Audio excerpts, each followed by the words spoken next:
also have a good day at work. If not, then I hope today's stream will actually make your day a bit more brighter and better than it was before. Or you could just sit back and relax and just actually watch the stream as we go. But how is everyone? I am doing alright.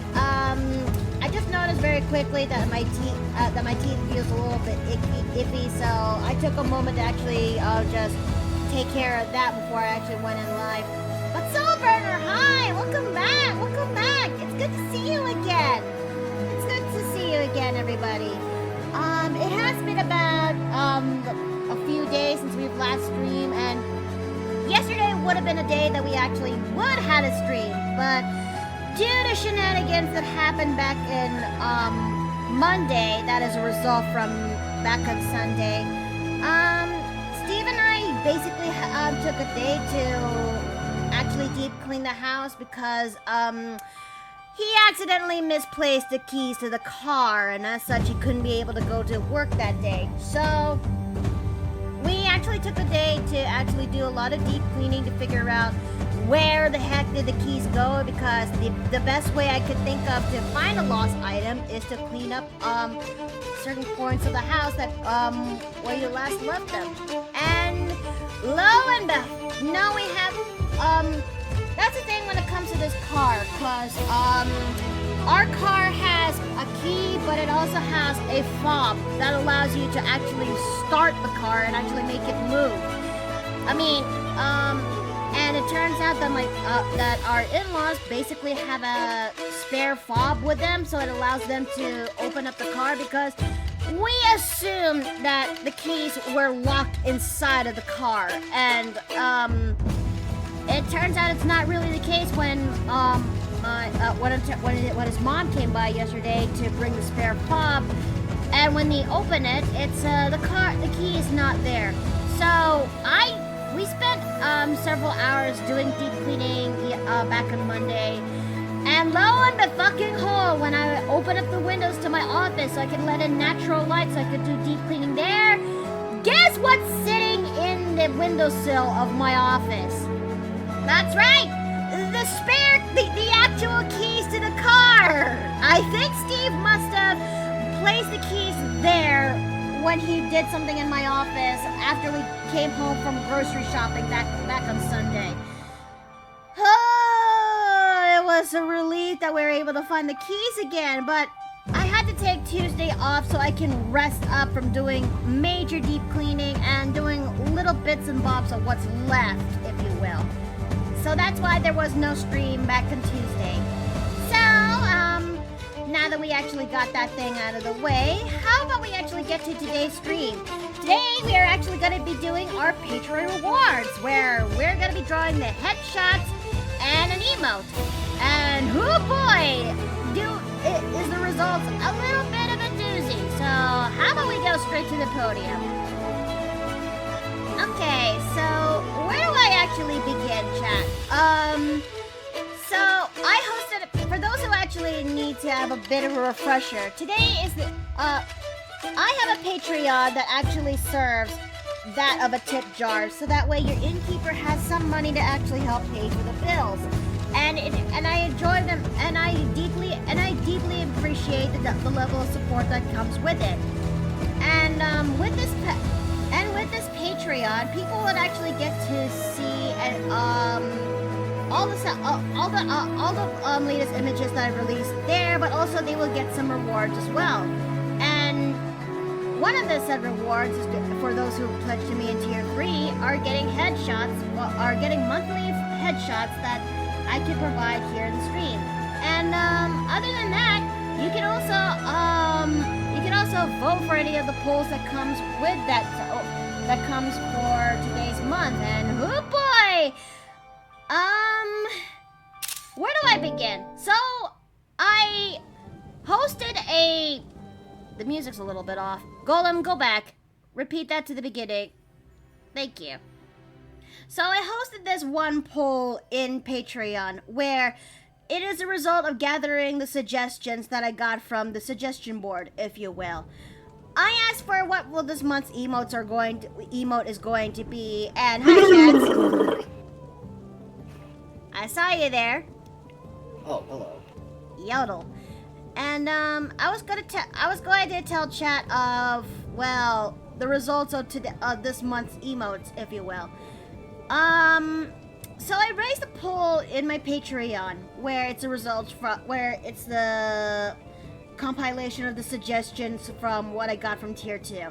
And one of this, and the choices for this month is going to be either A, my character Violette with a pouty face, or B, House Gremlin doing the squat kick Russian dance, or more specifically, the engineer squat. If I have, and if they told me you know the one, oh, I know exactly what that one is, and I placed it in a poll in Patreon. And lo and behold, I waited for everyone to finish their votes because I need the results for the stream. It turns out it's a tie! Oh my. There has been no other votes that comes at, there has been no other additional votes that came with it, and oh boy. So I guess for this first time ever for this month, we gotta be having 2 emotes to be done. But for this secondary choice over here, the House Grim doing the Russian dance, or I know exactly what kind of dance I have in mind for House Gremlin, but for this emote that's right over here, this is going to be an animated emote, and Animated? wait a minute, I don't think it's actually showcasing, there it is. Okay, You know, I've seen you animate before. I've never seen you do it a lot, actually. well, there is a fine line difference between animating in Gmod and animating through Clip Studio Paint, aka That's what I meant, Wide. yeah.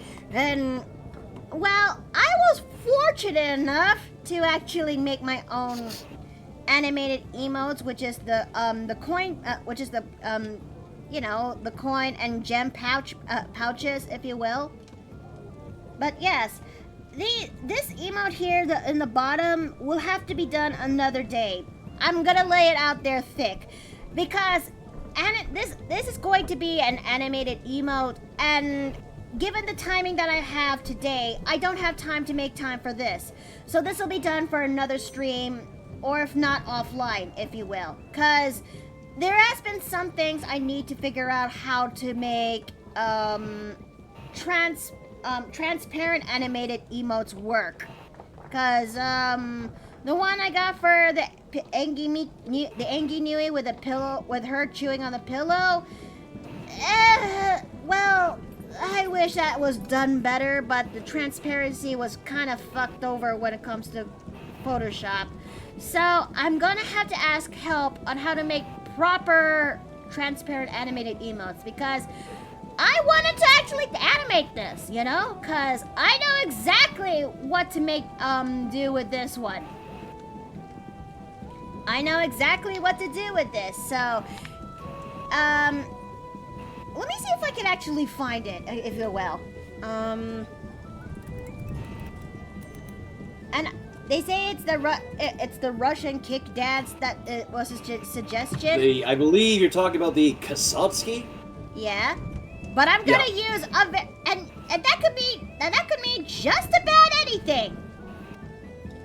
And but given my history with TF2, given my history with TF2 and Gmod, I know exactly what to actually pick. And well, okay, hold on a second.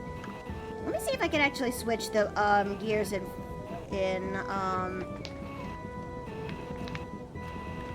let me see if I can actually switch the gears to there it is. Okay, Golem, pause the soundtrack for a bit. Good. And what I'm actually going to be doing is basically this, if you will.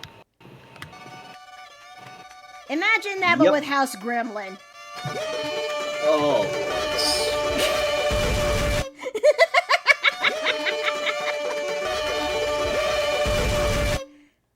So yeah, Yeah, I'm gonna make that happen. Whether come hell or high water, I'm gonna make that happen. Okay, so. Okay. And Boy Splatty, hi! Welcome back! Okay, Golem, resume playlist. Thank you. Alright. Okay, now that we're actually done with that, we're gonna go straight ahead and making our emotes first before we actually go ahead and make our headshots for today. That is fair. And we're actually going to be doing something outside of the box. Instead of using Newy this time around, we're actually going to be using Violet.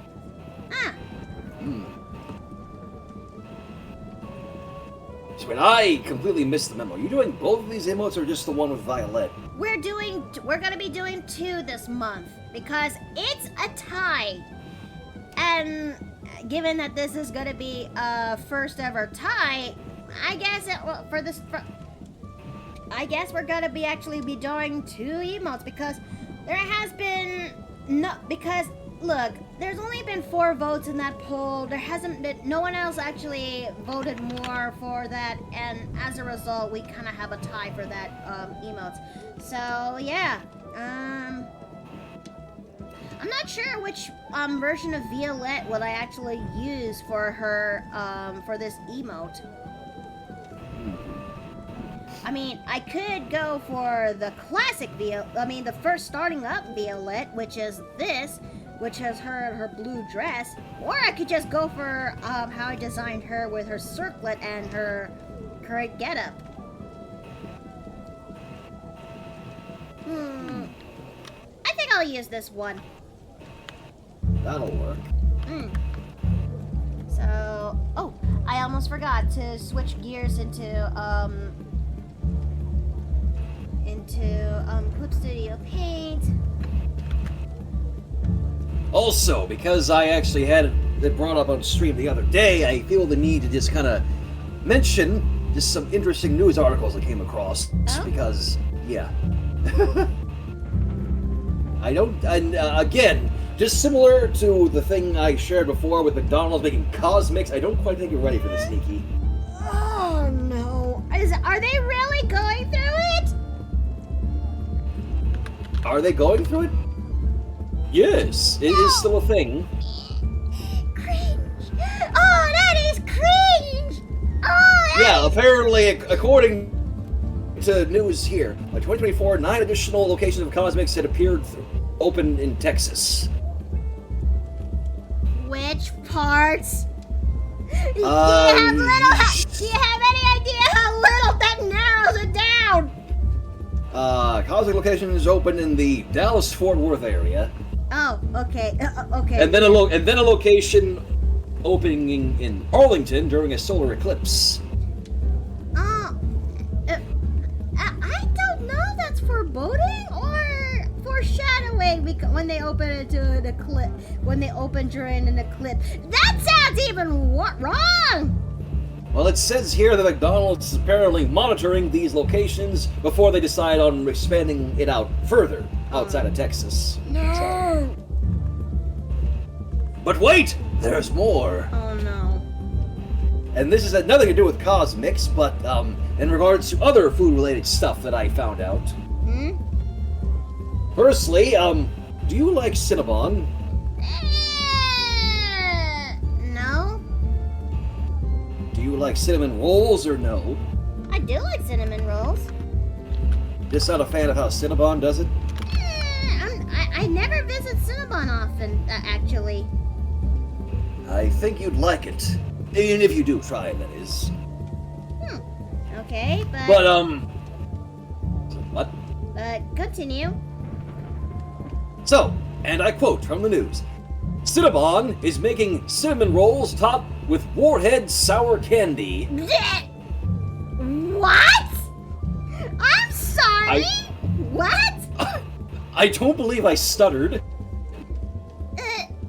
But Warhead, how is that going to work? It's not that the candy is baked into the cinnamon roll. It's just you sprinkle it on top of it. mad lads behind this? Cinnabon, just as I said. This is going to, part of me wants to see the reactions of what happens when they do that, out of pure dead-ass curiosity, if you will. Yeah. Actually, I'm kind of... I mentioned it on stream before. I had the exact same reaction as you. Like, how the fuck does this work? But then, as I kept reading more into it, I was like, you know what? I kind of want to try this for myself. As some sort of a challenge? Because I'm morbidly curious how this combination of sweet and sour works. I mean, I like sweets. I also like sour. But Can they actually mix together is the question. I mean, the only time I could think of that actually works, the only time that actually works was, when it comes to sweet and sour pork that is my favorite Chinese dish. But other than that, as candy, I've yet to actually, well, I kind of do have, sweet and sour candy. That's Sour Patch Kids. Oh boy, Steve hates it when I eat Sour Patch Kids. Yeah, you know what? Let me post a picture of the thingy from Cinnabon's website in the TV chat. There you go. There's your Warhead Sour Candy Cinnabon. Oh boy, okay, I am... Alright, maybe I could actually give this a look and see how it goes. What the actual fuck? What? Ah! I'm sorry? What? What? Like I said, it's literally the thing where you sprinkle the candy on top of the cinnamon roll. Wait, okay, And not only that, it starts on the 19th, so next Monday, and it's gonna be in 3 flavors: blue raspberry, green apple, and watermelon. Okay, maybe it's just out of pure curiosity. listen. Yes, Lord Bluff? Not the oddest thing that done with Warheads. There was a brand new energy drink known as Ghost with that kind of flavor. Huh. And then also, as you see in the picture, there also is going to be a Warheads Blue Raspberry Chilata. What the fuck? But, okay, maybe it's because of me. Okay, I think I may understand the sort of, appeal, if not, maybe it's because of my morbid curiosity. I think I could give this thing a try, but I had a feeling that once I took a sip or two, I'm going to end up puckering to the nth plane, if you will. I mean, like I said, I kind of want to give it a try because I'm morbidly curious now. But that's not the only thing I discovered in regards to food. What? Again, quoting this from the news, Oreo and Coca-Cola are teaming up. I'm sorry! What? Again, I did not stutter. They're going to be launching an Oreo-flavored Coke Zero and a Coke-flavored Oreo cookie. Bro, I am struggling to keep... Huh?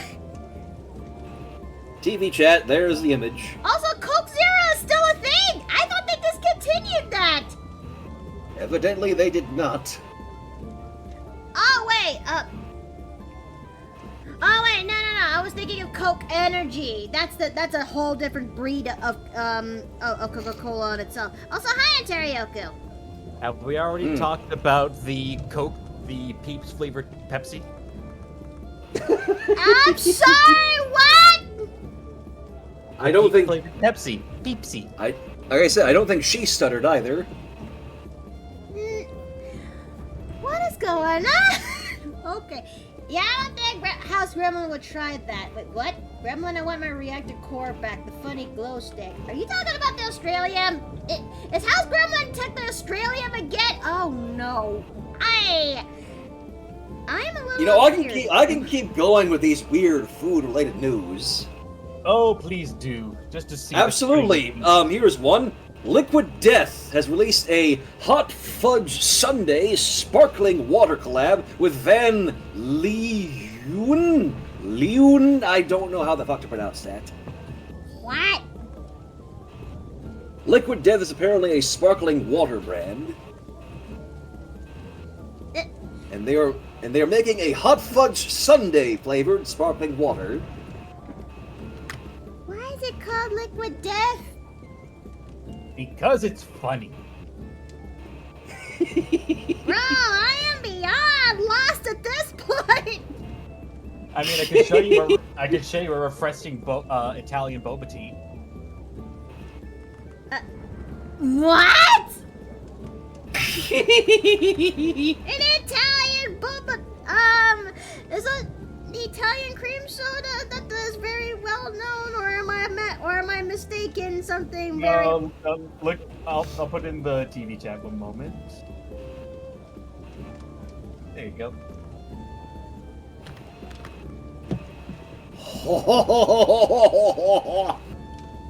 Oh no, I am afeared. I am afeared.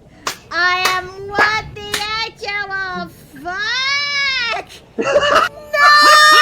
That is so bad! No! That is so bad! Oh Bless my your meme-laden God. soul, Auntie. Oh my... What am I like? Why? No! And you don't mind if I call you that, do you? Not at all. I love it. Oh, no! Those are mozzarellas!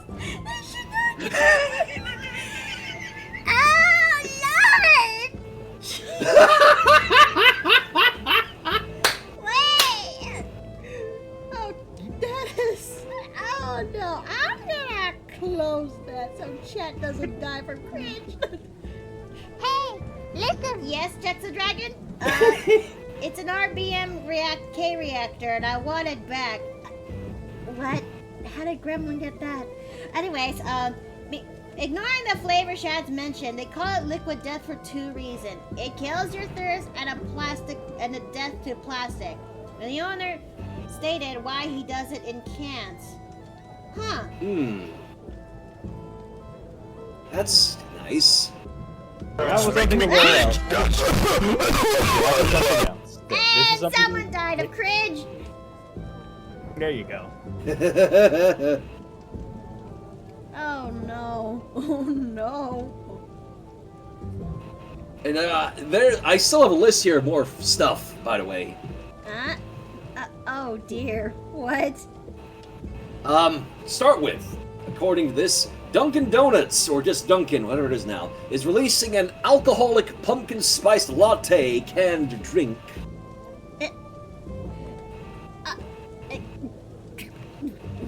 Huh? There. No, but it's a boy. Oh, please tell me that this is something that can only be accessed to the later in the evening. I don't know.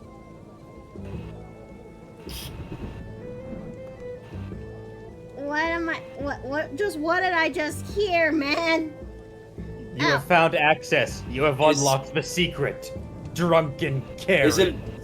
Would you prefer I tell you the story about how Hellman's, the mayonnaise company, is launching a mayonnaise-scented fragrance of perfume in collaboration with NFL?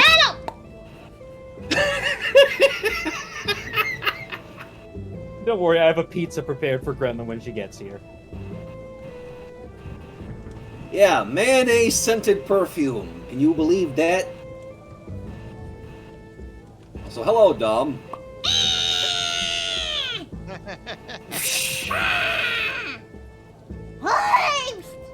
Askerman was in the middle of doing dive bomb with cherry buds and I got summoned! It's alright, Gremlin. Here, Hi, Gremlin. There's a pizza over here just for you. Enjoy. Is it pizza? It is a pizza. Look in the TV chat. Oh God, what have you done? What have you done? Oh no. Wait a minute, what is in this pizza? Oh no.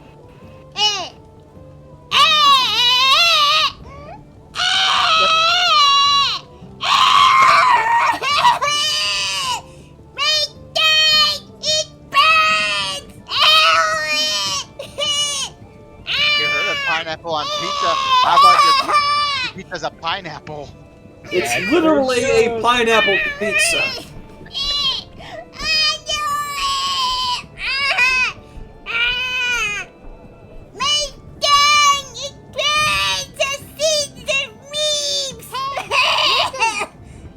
Also, I'm right behind you, Ontario Goo.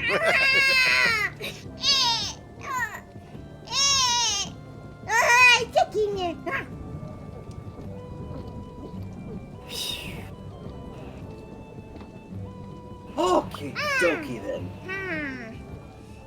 Ice cream is now better. But there's still more of that pizza. More of this pizza! No!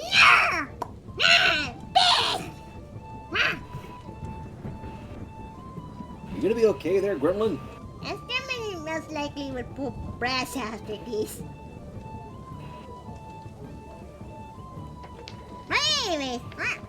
But anyways, Afterman was trying to do dive bombs with cherry bombs, but won't. Wait. Don't have the word crap. Gremlin, Also- give me back mini RBMK card. It is not glowing. It is not tasty glow stick. Also, that's a very cute pool floaty. Take this. Afterman got this limited edition it is,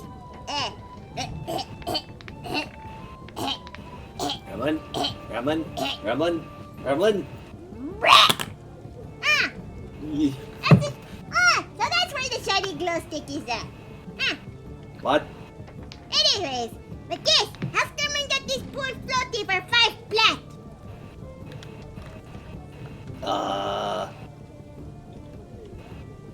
I have many questions.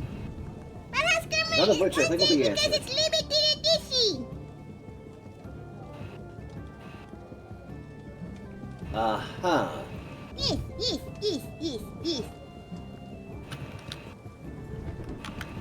Hey, wait, listen. There is a strawberry cookie muffin. Afterman likes Chucky. Wait, have we ever given her strawberry chocolate before? Not strawberry.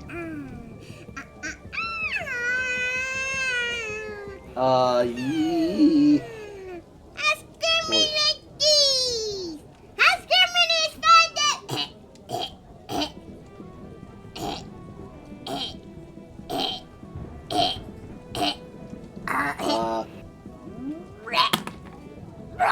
What the? Huh?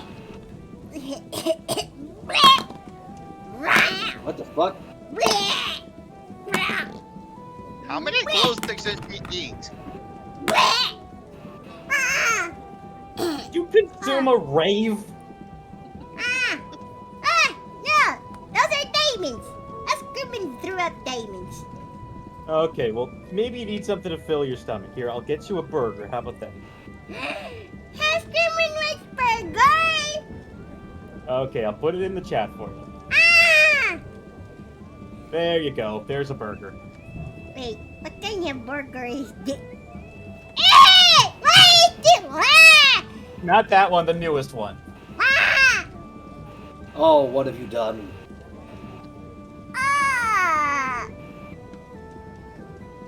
Afterman is kind of curious what the other one is. Oh no, that is other shape. Oh no. Hold on, is this work? It's one of those. Okay, hold on. It is trying to process. Crystal is taking a while to process image.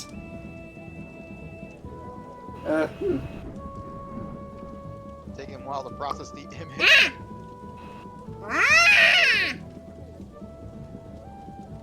That is actually something else. It's sticky, but it's a peanut butter. It also is a burger.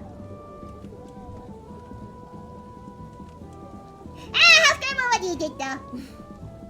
Oh, of course. Christ, what have you done?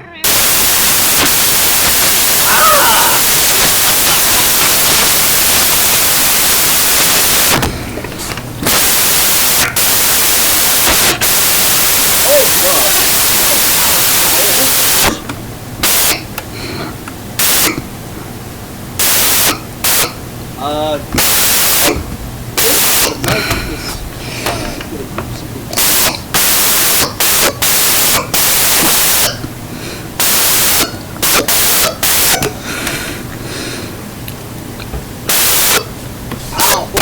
My ears!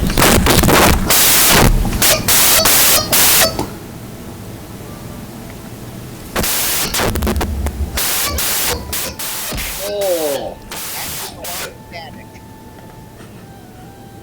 I actually have had to turn it down because I can't hear shit.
Yep, there's still a mass static coming out of that mic. What's going on with the mic? I genuinely do not have an idea. If I did, I would probably say something.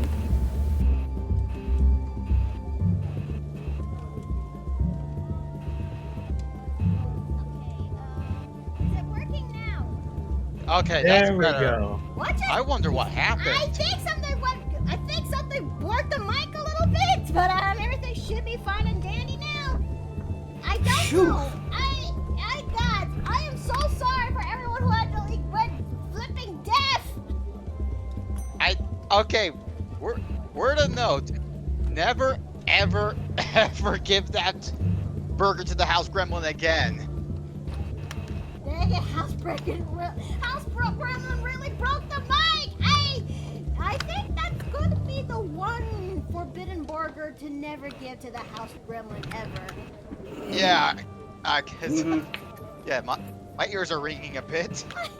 Yeah, I actually had to turn Discord down because. Whew. It's all right. It's all right. Oh no! Oh no! It's all right, You're Miki. perfectly fine, Miki. No, it was an accident. Okay, thank you. Hold on a second. Let me actually fix up this. Where's Ontario Goose? Okay, let's slid you over there because I just realized you're just really close up together. It has peanut butter in the burger. Pretty much, I mean. Well, peanut butter and Reese's Pieces.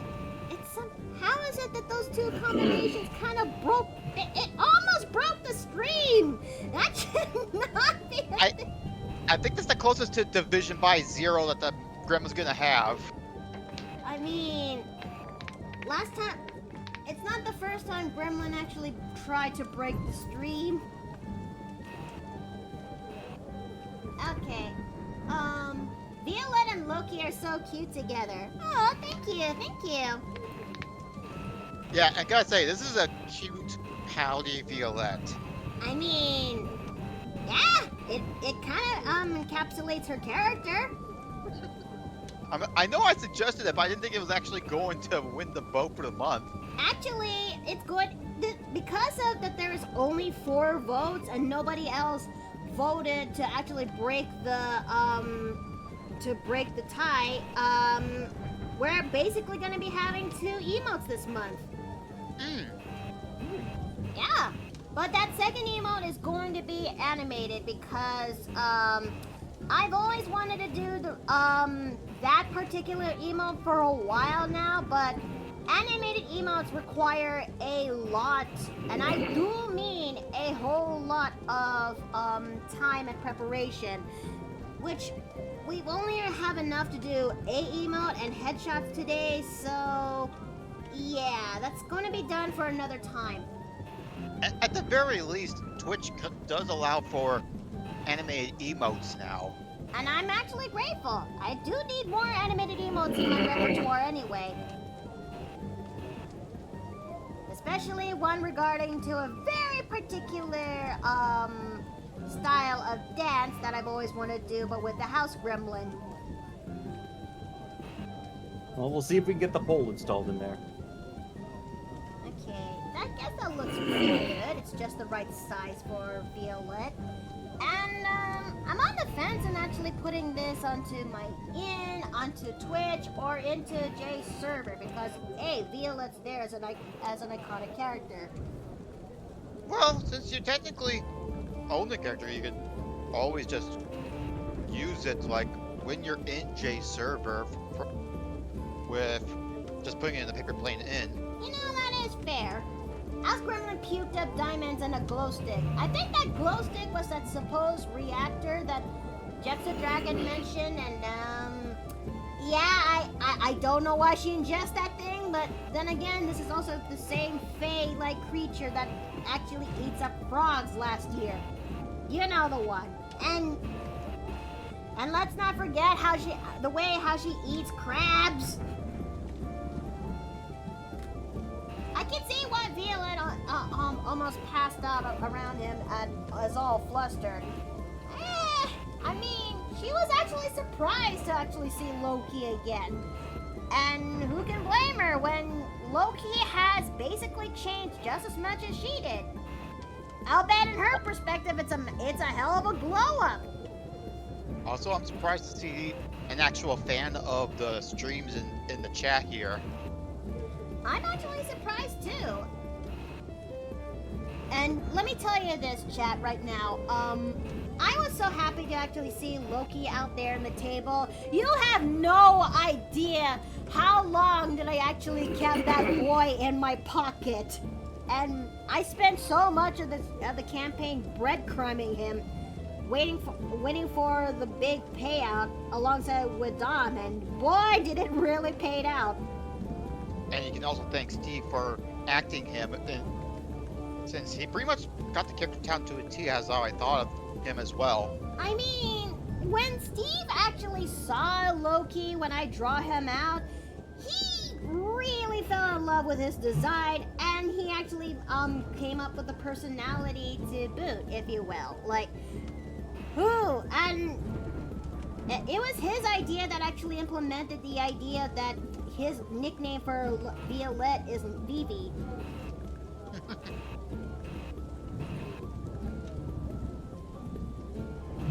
I wonder if I got that other eye situated.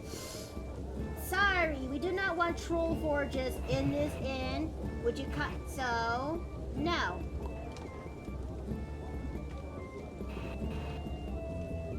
Let's see. I gotta go. Take care, everyone. All right, Ice Drake, thank you for coming. When I saw him, I was like, man, he is handsome. Well, yeah, I mean, yeah. when I made Loki, I had 3 food groups in mind that actually helps make his character. Aladdin from Disney Aladdin. Gogeta from Super Saiyan 4.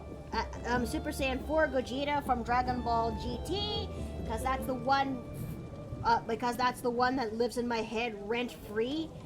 And Portgas DAs from One Piece. And it took me a while to nail. I think if anything, when it comes to Loki, coming up with his name was actually a challenge on its own. Because I had to look up in the source material when it comes to Super Mario franchise on how every Kong is named, thanks to Dom's suggestion.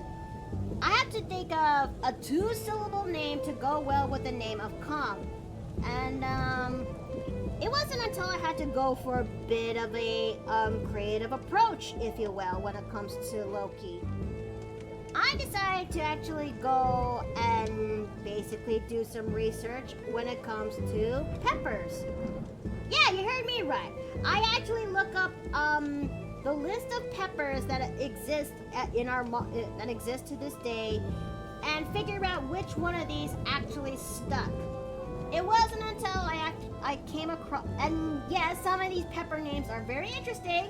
Some of these actually made me laugh, like so much so. And it's hard for me to believe that it actually exists. That was until I actually came across one particular breed of pepper that is called the Jolokia pepper, which its actual name is the well, let me just do a quick research real fast so I don't actually trip over my knee.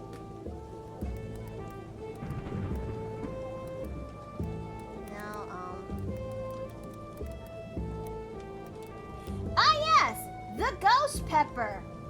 I actually brought this up to Dom if we could just derive that to just Loki, and given the other reference material, which is Loki from Norse mythology, yeah, it kind of does work. Plus, the naming conventions of the Kongs, they all, with the 2 syllables, they also have an bit of a. Yeah, there's a naming convention. They have 2 syllables and they all end with an E-like sound at the end of their first name, like Donkey, Diddy, Lanky, Dixie, Cranky. Like they all have like E-like sound at the end of their first name. Yeah, hence why it took me a while to figure out which one's the right name for the job. Well, I can also thank Jay, since he's more knowledgeable with anything Mario related in that universe. Well, I did the best I could when it comes to Loki, and it shows. Well, hey, it worked really well. Okay, now let's go ahead and make Violette's lashes, because she's got like 1, 2, 3, 4 lashes, if you will. I like Also, it when yes? Also, Melanie, thanks for actually watching. And man, you marathoned everything in July. Well, that kind of made sense, as we were technically on break in July, so you came in at the right time, right after our hiatus. Yeah, 100%. Also, pineapple with pepperoni and cheese. Really? I mean, look, I'm gonna come out clean, cards on the table right now, that, I like Hawaiian pizza, okay? And sometimes it baffles me that there's some people out there who is not a huge fan of pineapple on their pizza. But then again, I've come to a point in my life where I just kind of accept that everyone is different, and to each their own and junk. So yeah.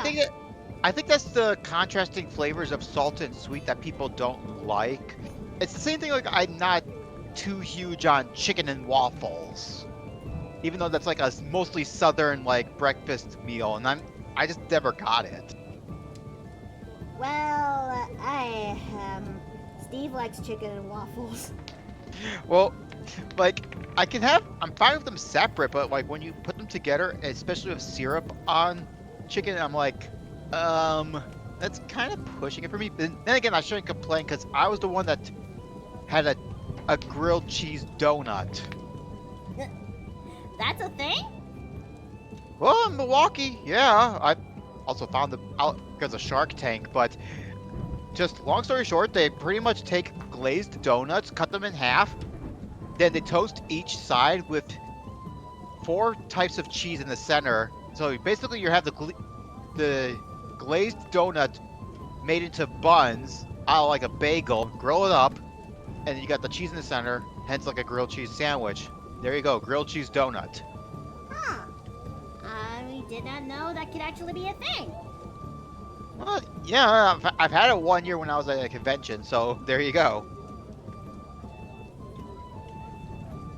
I think for the sake of getting this kind of right, because Violet has diamond-shaped eyes, because that's how I kind of envision what Dragonborns usually have. I think for the sake of getting this completely right, we may have to use a fill bucket on this. Usually when it comes to designing eyes, I will just make it like, well, a circle or just fill it up in there in bunch, but I guess not this time around. Let's see. I completely forgot that you stylized her eyes as like diamonds. I mean, yeah, it helps differentiates her from the rest of how I design my characters. And it's not the first time I did this too. When it comes to, I also gave Tritons the cuttlefish eyes for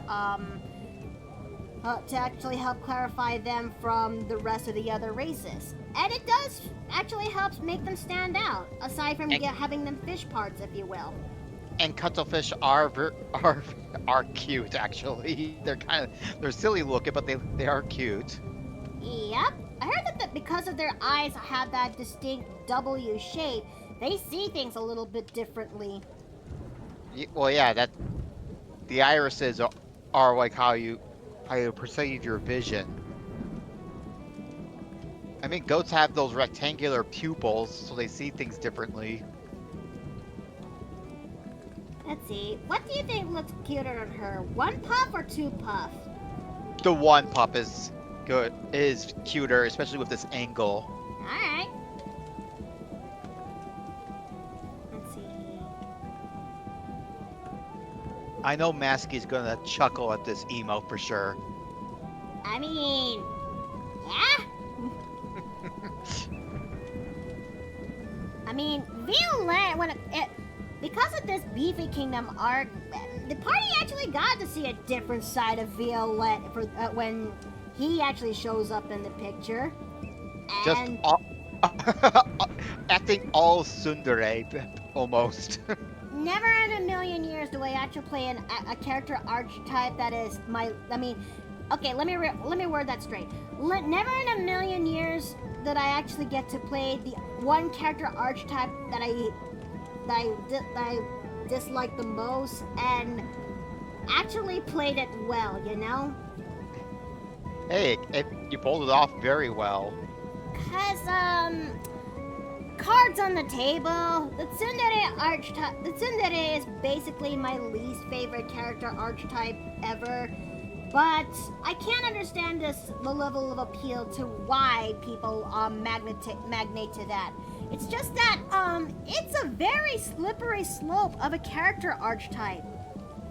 Cause if you're a creator and you basically made a character who's the tsundere, you gotta make you basically are tasked to do a balancing act on how to make your character lovable and salty and not salty, salty and harsh enough, but still has that lovable core that still makes that character redeemable, if you will. Because if you don't, you might end up getting carried away when it comes to their harsh behaviors, and if you're not careful enough, you might end up making people dislike the character even more. I think it's working here because Violet has been developing over time, like to get away from that I want to say hoity attitude, but I think just coming back now, a bit of it's starting to peak out again. Like, more as a defense mechanism than anything. I mean, you're not wrong. You're not wrong. Because I made Violette as the sassy but classy girl that started off in this campaign, and there has been some times where I do get to showcase that, and boy, can it sometimes get into some people's skin. But then you actually do get to see her struggles and the reasons why she was like this in the first place. And I am still surprised. I know I'm saying this in a broken record. I am still surprised that there's some people out there who actually like Violette. Well, I think it's the. Oh, sorry. No. Go ahead. Because I do expect that it'll be the others that'll actually be much more in a popular rank.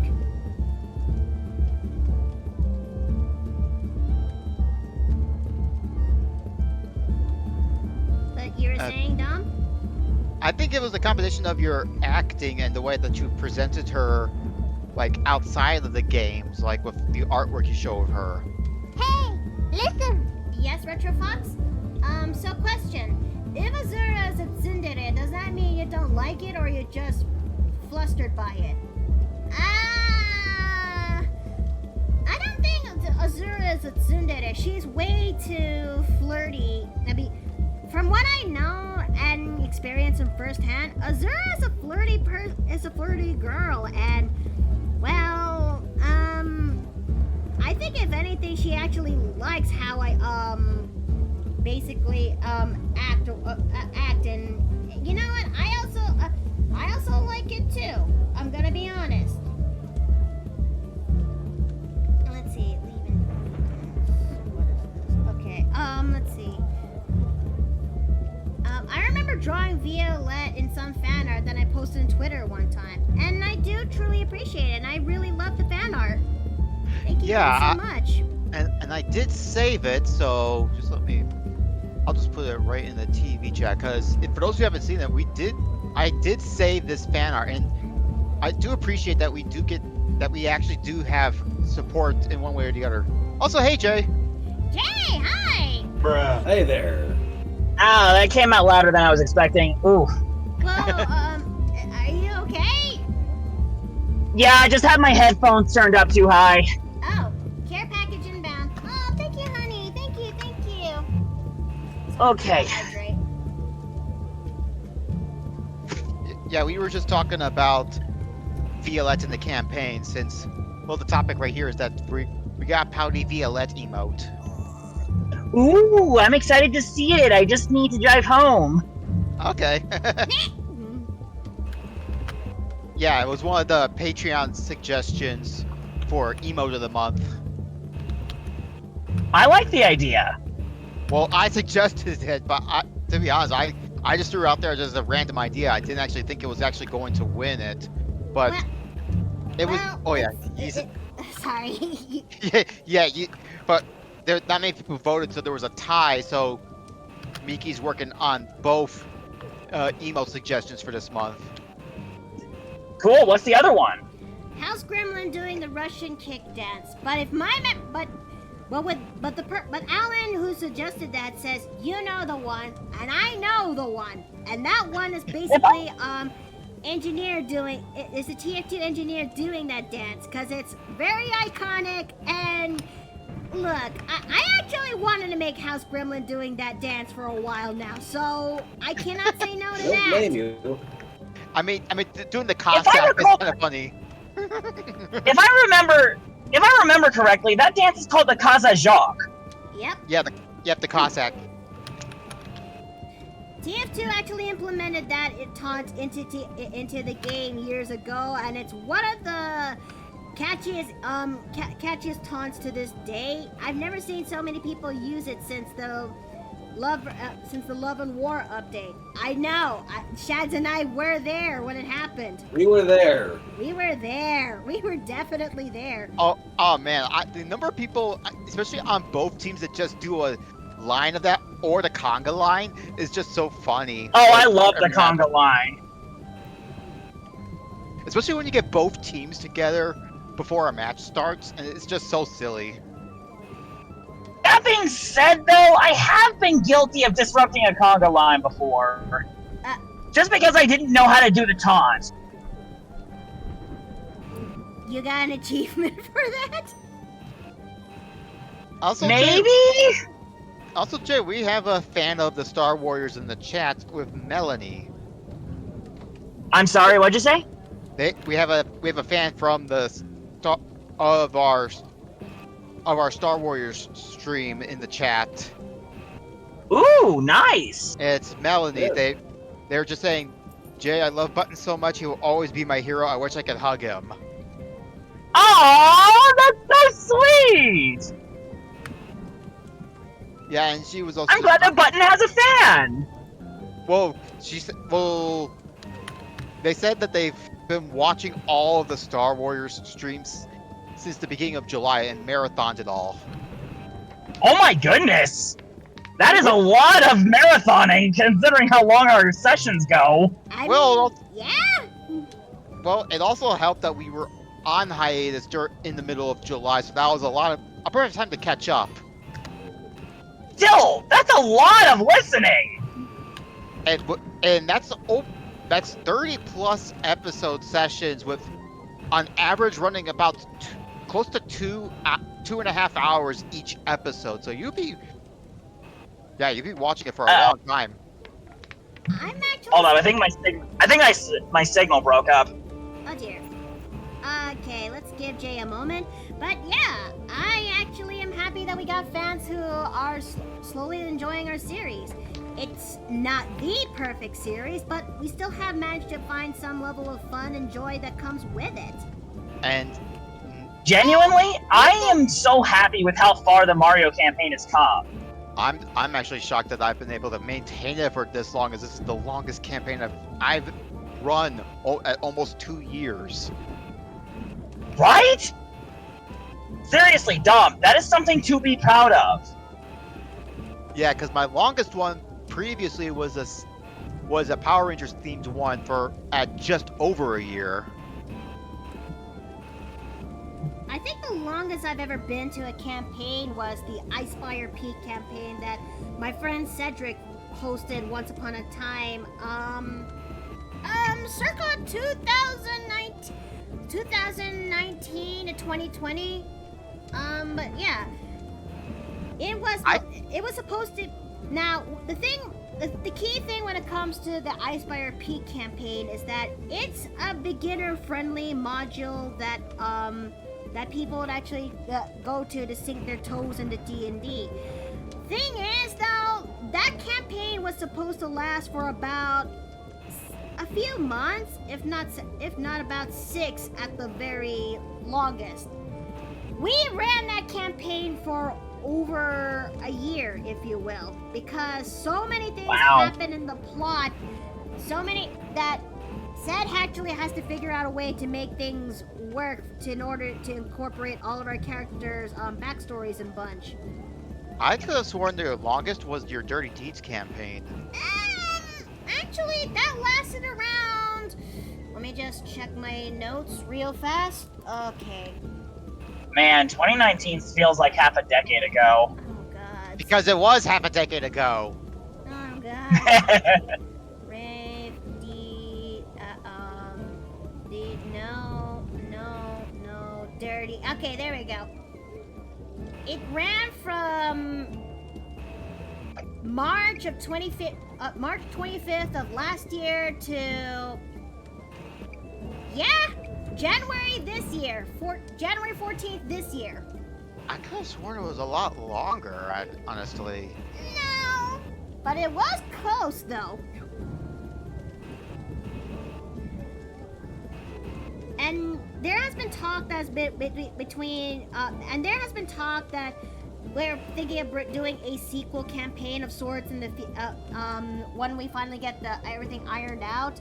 It's just that there has been a lot of things that needs to be ironed out before we could actually do that. Mainly because my friend Cedric, not Cedric, my friend Kiza, who is the DM of that said campaign, is trying to figure out how is he going to make this work, because what made the Dirty Deeds game so sort of successful in the first place is because of its simple plot and the motivation to go with it. Basically, we are trapped in this demi-plane because we are stolen away from home, and now we have to figure out a way to get out and get back home. Which I was almost a part of. Until you But then I realize had to- context.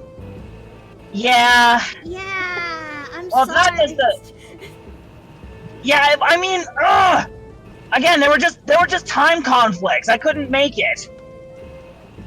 It doesn't help that the Dirty Deeds game isn't a... Well, alright, cards on the table again, because you guys saw it underneath this video. There's a reason why we have an R18 in this, an 18 plus on this, because we will talk about subjects that is not kid friendly. And if you happen to be a kid, like if you're below 17 and you happen to watch this stream, please leave. Please. Yes. I don't want that in my evacuate- conscience. Please evacuate the premises. Let's see. All right. Now, we're done. Good. Okay. Excellent. Let me look at Retrofox's question before I actually. Yeah, hug him until he squeezes out eggs and candy. Jay is like a pianta puns of all treats. Okay, that's what Retrofox said. Okay. Get me? Now, what makes the Dirty Deeds game also very different from my time playing a D&D is it's an adult D&D campaign. Like the loot elements that happen there also comes with its own mechanics, because Kiza found a module, no, not a module, a handbook that has all these mechanics and bunch. And after sharing it into the Breakfast Club, we got interest. A good chunk of us, me, Steve, Azura, Mort, and a good chunk of our other friends got very interested real fast. And we wanted to actually give this game a try. And we want to actually give this thing a try. So, yeah. That's why the Dirty Deeds game was a thing. Because we found a very interesting handbook on how to make loot elements work. Sebi? I know. Good. I'm still very frustrated because you're playing with Celtic themes in this other campaign, and I wanted so badly to be a part of it, but yeah, it was too much for me. No. I know you invited me too, but with me just also trying to run the Mario campaign, I couldn't dedicate to playing that and running a campaign at the same time. Yeah, I'm sorry. And it also doesn't help that this is, our games takes place in Monday morning. Not Monday morning, Sunday morning. There's a difference. Sunday Yeah, that's early also Sunday true. morning. Well, it's a good. Yeah. Well, it's a good thing that I didn't work Sunday mornings. Huh. But yeah. Actually, that being said, though, I have been thinking about DMing a one shot at some point. I was wondering if you guys were interested in taking part. At the very least, Yeah. a one shot is not that hard. Because I want to get my feet wet when it comes to DMing. I tried my best to actually do DMing, and I tried making notes on what my mini idea has in mind, but I kind of lost track because it turns out it's a lot. Planning for it is harder than it looks, and my brain, who's struggling was struggling a lot of the time, I just stopped. Take it from me. A lot of my planning comes almost on the dot. Let's see. Yeah, that's something I noticed. Just even when we plan some things, you just tend to either forget said plans or just kind of throw them out the window. Okay. Let me actually read chat real fast. Okay. What inspired you decided to make Violette. Oh boy! Oh boy, here we go. Now, I know this is going to sound a little bit out there, but please, I need you to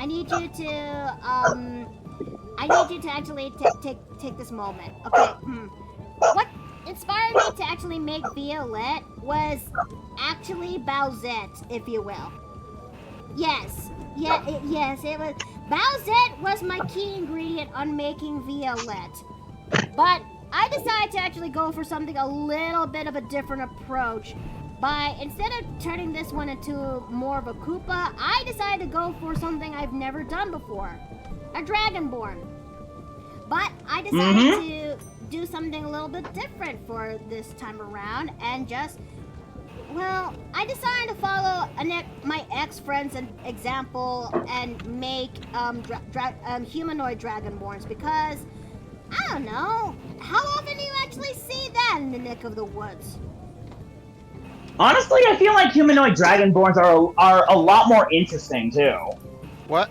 I mean, there's no technical rule about making your Dragonborns look more humanoid or more dragon-like. I know the artwork makes them sound more dragon-like and in other media, but again, that's the thing with D&D. You can be flexible with how you present them as. And yeah, I decided to actually take Bowsette, and I actually decided to go for something different that is Dragonborn. And after some plotting about, that is how I basically made Violette.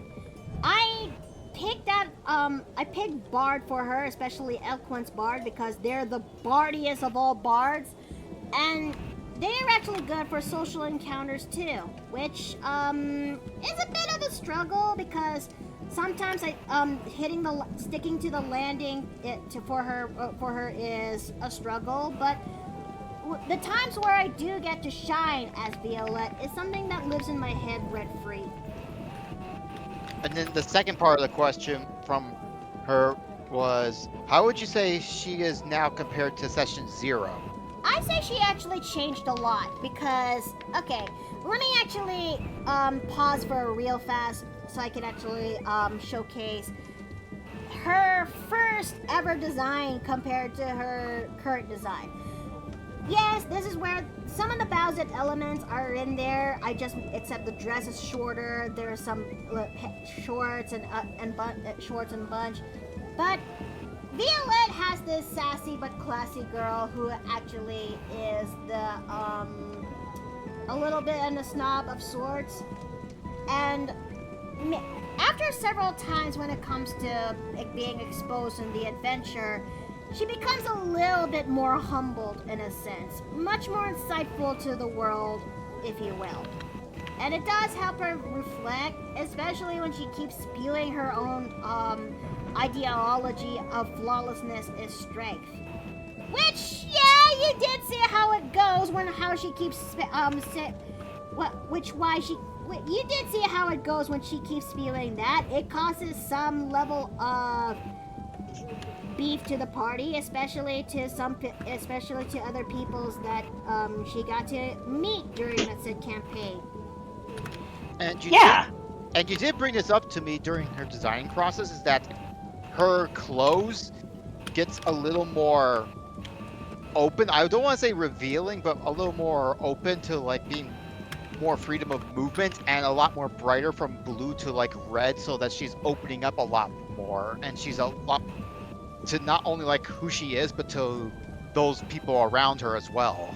Pretty much. I would even say that she's blooming like a flower. I mean, that is kind of the thing, isn't it? When I was figuring out a subclass for Violette, that is because I wanted to pick up a few levels into Cleric because we do need healing. I don't want the party to die, not on my watch. So I had to brainstorm with Dom on that part, on which field would actually suit well for Violette. And it wasn't until we actually go into the homebrew side of things that we pick the beauty domain, if you will. It has its own glaring flaws in couple of areas, but with some helping hand with my friends in the breakfast club, we were able to tweak out certain areas in order to make the beauty domain a lot more tolerable, if you will. And it did work. It really did work. Yeah, like I don't mind using homebrews if it fits your character or the setting, so long as it doesn't like break the game. And you only took a few levels in the beauty domain. Oh yeah, I want to make sure everyone still has a fighting chance, and I still don't know what to basically do with the rest of the beauty domain. So it only a few bits would have to do. Oh, hey, Afton. Hey, Dave. Dave! What up, people? Hello. All right, honey, take care. Thank you for coming. I see that we have the Beauty Cleric and Bard up on the list. We're basically to see. designing the emotes first before we actually design our headshots. Is for my the day signal going because- out again? Hmm.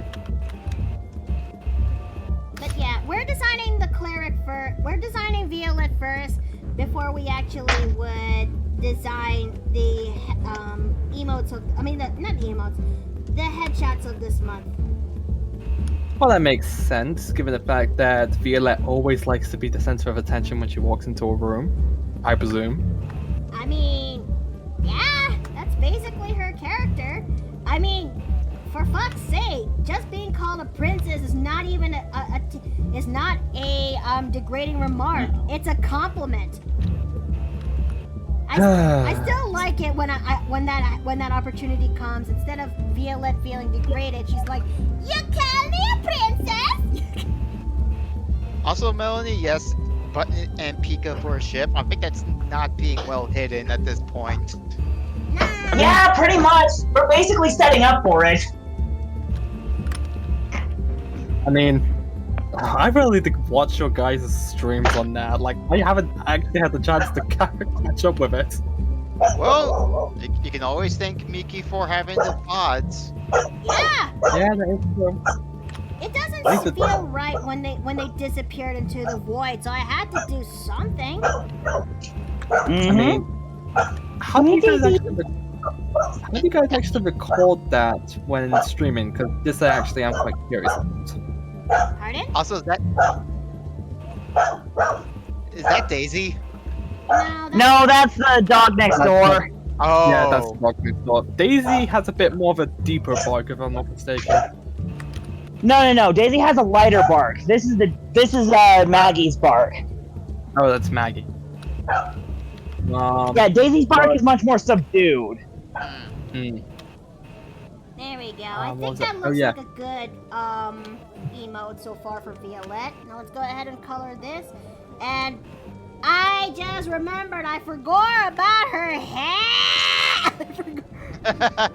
Oh boy. for Gore, or the ornaments on the hair. Oh my lord! But still, continuing from my question, how do you guys actually record all of your streams to turn them into VODs? Well, we use OBS. OBS. Okay, how do you operate OBS again? That's part I'm still trying to figure out. well. So OBS basically has this it basically can record your screen, and you can set it to either stream or record. It really doesn't matter. But you basically have to set up all the audio, the video interface, etc. But it is open source and it's free. Yeah. But you need to It do a does. lot of finagling in order to make it work. That's gonna require lots of testing. Plus, Yep. plus it helps to You have. can't just jump in. Plus, it helps having that as a backup because while we have the VODs on Jay's stream, like still to download it, if just in case as well, if we haven't get to it within the right time, we always have the OBS recordings to fall back on as well. There we go. Which I've been thinking about that. I need to figure out how to multi-stream at some point so I can not have to worry about the VODs going down on Twitch. Well, I mean, you I've could lost a lot of actually. footage that way. Ooh, Well, I would say there is a way. There's some way that you can do it via YouTube and access No, it from there, and then it'll save. that's not the point that I'm making. I'm saying that I have to figure out how to do it without spending more money or wrecking the RAM on my computer. well, you could try just getting affiliate the old-fashioned way. Hmm. Okay, That- now it's time. Because that's the only way I can see like how you can save your Twitch VODs for longer than just 1 week. Hmm. Well, technically it's 2 weeks, but still. Well, Yeah, because sorry, you go. yeah, it's just like one of those things. Like, if you're gonna record something like from a, I don't know, like a 3-hour stream, you don't want all that work just to dissipate into the well, digital abyss. You should at least like record it for reference purposes. As someone who started, Yes, but at the same time that's a lot of data. You know what I mean? Yeah, like, like you have a PC or laptop, correct, Jay? Yeah, I work on a home computer. Yes. Hmm. If you have like an external data drive that could actually help with containing some of the rest of the data, but the RAM, I would say you may need to get some type of. Well, that's actually going to be a tough one. There are softwares that could help out with that, but the only one I know that can do RAM manipulation is Opera. Yeah, let me get right on that with all the money I don't have. I'm pretty sure the Opera part is free because you can edit how much RAM goes through at the same time. Here's the thing, though. You mentioned Opera, like the browser, right? yes? Yeah. Well, the problem is that stuff runs on Chromium. Ah. I actually use Firefox as a browser. Yeah, It's open source and it's open source. It's free, and also it hasn't bowed to the It hasn't been bought out by the corporate overlords yet. Yes. Plus, it doesn't crash on me like Chrome does for me every time I try using it. Exactly.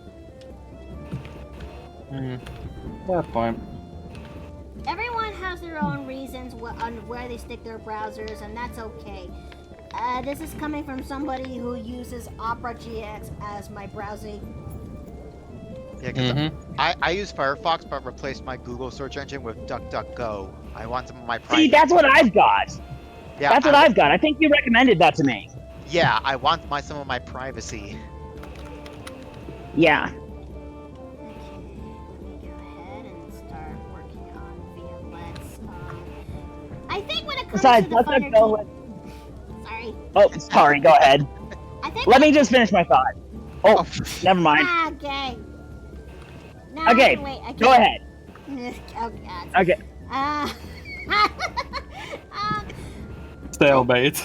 I think when it comes to Violet, I'll take care of the extra details offline. Okay, cool. Yeah, good idea to get the flats out first. Anyways, what I was going to say is that Google as a search engine has become less and less reliable ever since they integrated that whole AI nonsense. There you go. I said my piece. I mean, yeah, you're not kidding, cause I did an oopsie a couple of days ago, and I tried scouring the internet. I tried scouring the Google to see if I could find any answers, but I got nothing. What is this big oopsie? I updated my Discord on my phone to the current UI. When in reality the issue I got in mind should have been an easy fix. And now I am stuck with its ugly, frustratingly frustrating to use new UI, if you will. Yeah, it is useless, and I hate it. Daisy, hey girl. Ah, man, my eye hurts. Pollen?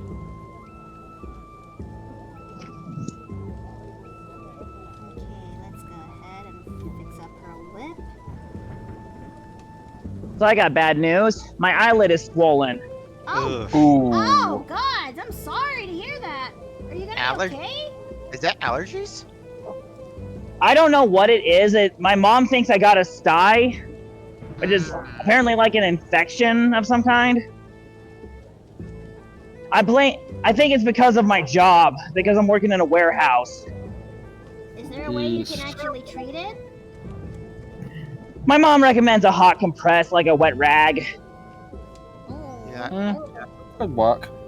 Yeah, cause stuff like that as well, unless it's like under the skin and not like in the eye itself, that's the best way to get rid of like inflaming of the body is to heat, hot or cold compress it. Okay, let's go ahead and make Violet's, what if Which, by the way, now that I got a chance to look at this emote, I love how cute Violette looks when she's pouting. I mean, Yeah. I think if anything, this is what she looks like when Loki is mentioned. Okay. All right. You didn't get to see the latest episode, did you? Like I said, I haven't been able to see a few things as of late because, well, September's almost here, which, All right. yes, new university. School year. yep. You gonna be all right? Oh yeah, absolutely. The only thing that I'm just a little concerned about at the moment is, well, what type of roommates I'm going to be having. Well, All right. I hope that you got roommates that are actually, I hope you actually got roommates that are actually, okay, fun to be around. Listen. Well, actually, that's what I'm hoping for as well too, because the only thing that I have like a little bit of a worry about is what's the word? Yes. It's like at the moment I've had a pretty good record of my roommates. It's just I'm a little bit more concerned about, well, what these ones are going to be like. I'm sure it'll be okay. It's always the next one, right? Yeah, like You thankfully survive the last one. What's the next one? Yeah, like, cause I will say this: when I first started the last year's, I did not feel comfortable whatsoever being in that apartment. But thankfully, I was able to transfer myself out from it to, well, go to another, which is why I had only 2 roommates, which was pretty good on its own. Can you imagine if I actually made a PNG tuber avatar of Violette? Yes, That would be awesome. Yep. maybe it could be a redeem. I mean, it's not a bad idea. I think it'd be a great redeem. Violette is a princess, a capable leader with style. Thank you. I think I mean, she's more of a duchess than a princess. Mm-hmm. But yes, okay, I think this chibi look for her looks really good. yeah, it looks great. Oh boy, got How many these puppies pouches? coming up. Okay, I only have 1 pouch of Cobalt's teeth. Okay. Don't ask what I'm referring to in the background. What? I'm basically having to, because I have game in 25 minutes. It's my Helianas one, which I do.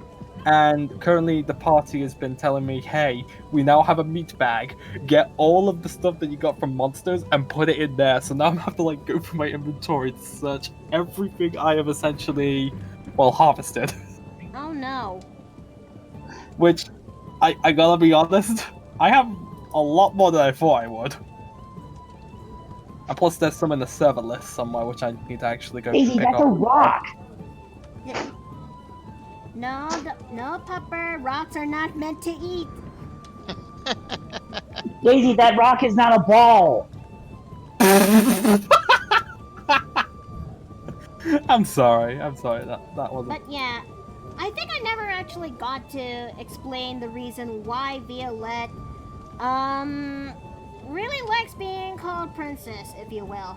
Because I actually did a bit of a research, if you will, when it comes to figuring out royalty, when it comes to figuring out ranks.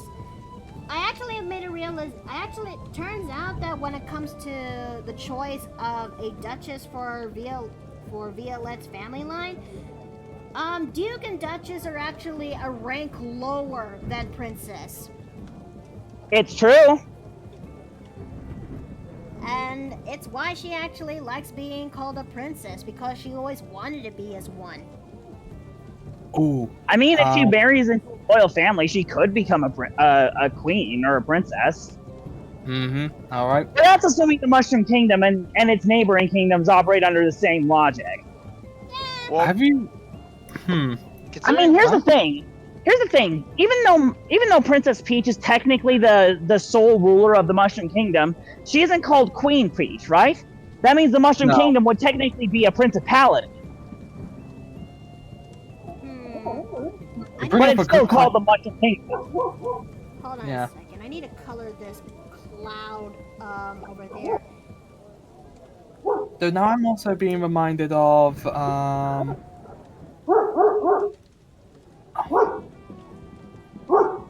Okay, so let's see. Well, what do you think of this one so far, chat?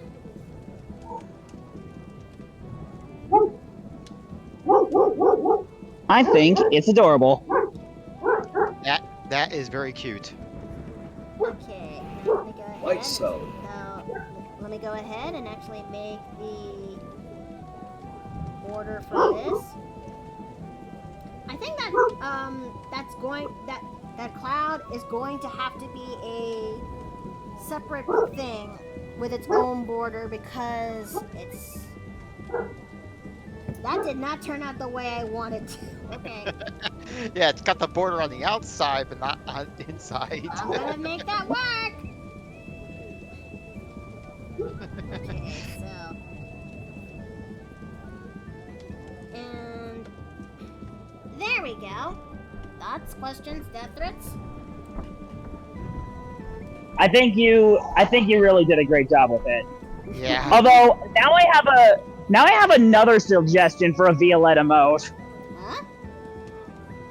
We need one of her doing the Ojo-sama laugh. Oh, yeah.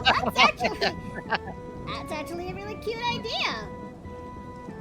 Yeah, we need. I think she'd be really cute with this. Yeah. Alright.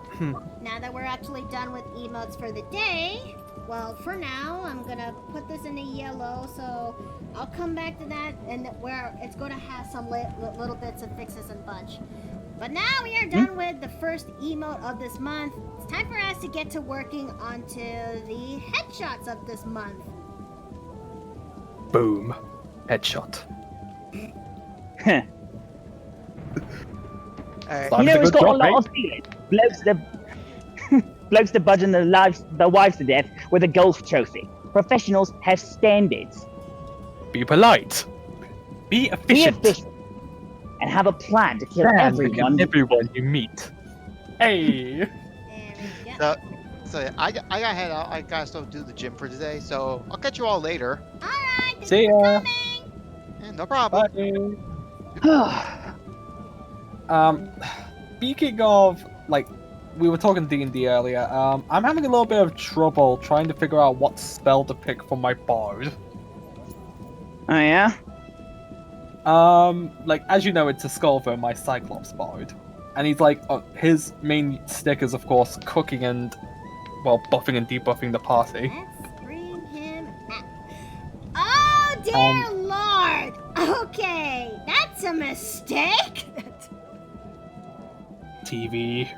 What's a mistake? I thought copying the image from my downloads to there would actually do the thing, but no, it just kind of worked it. Okay, hold on a second.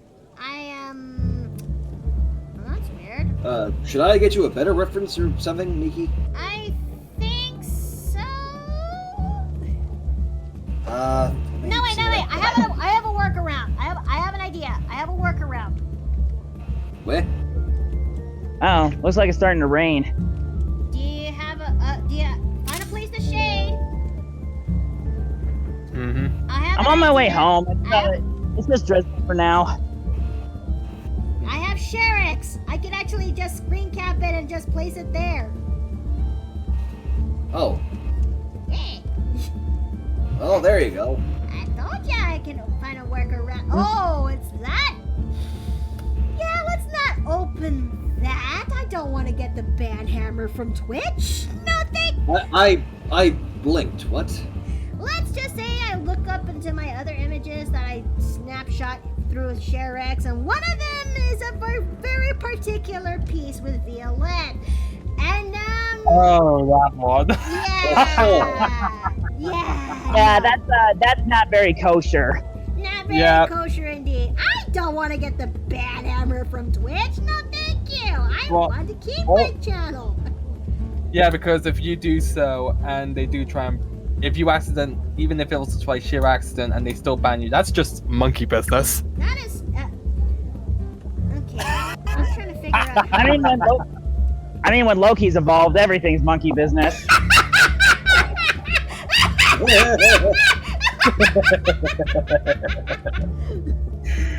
I set you up there. You're welcome, mate. You're welcome. I'm trying to figure out what's a good 4th level bard spell. Oh, 4th level? He's 11-7 bard now. 4th level bard.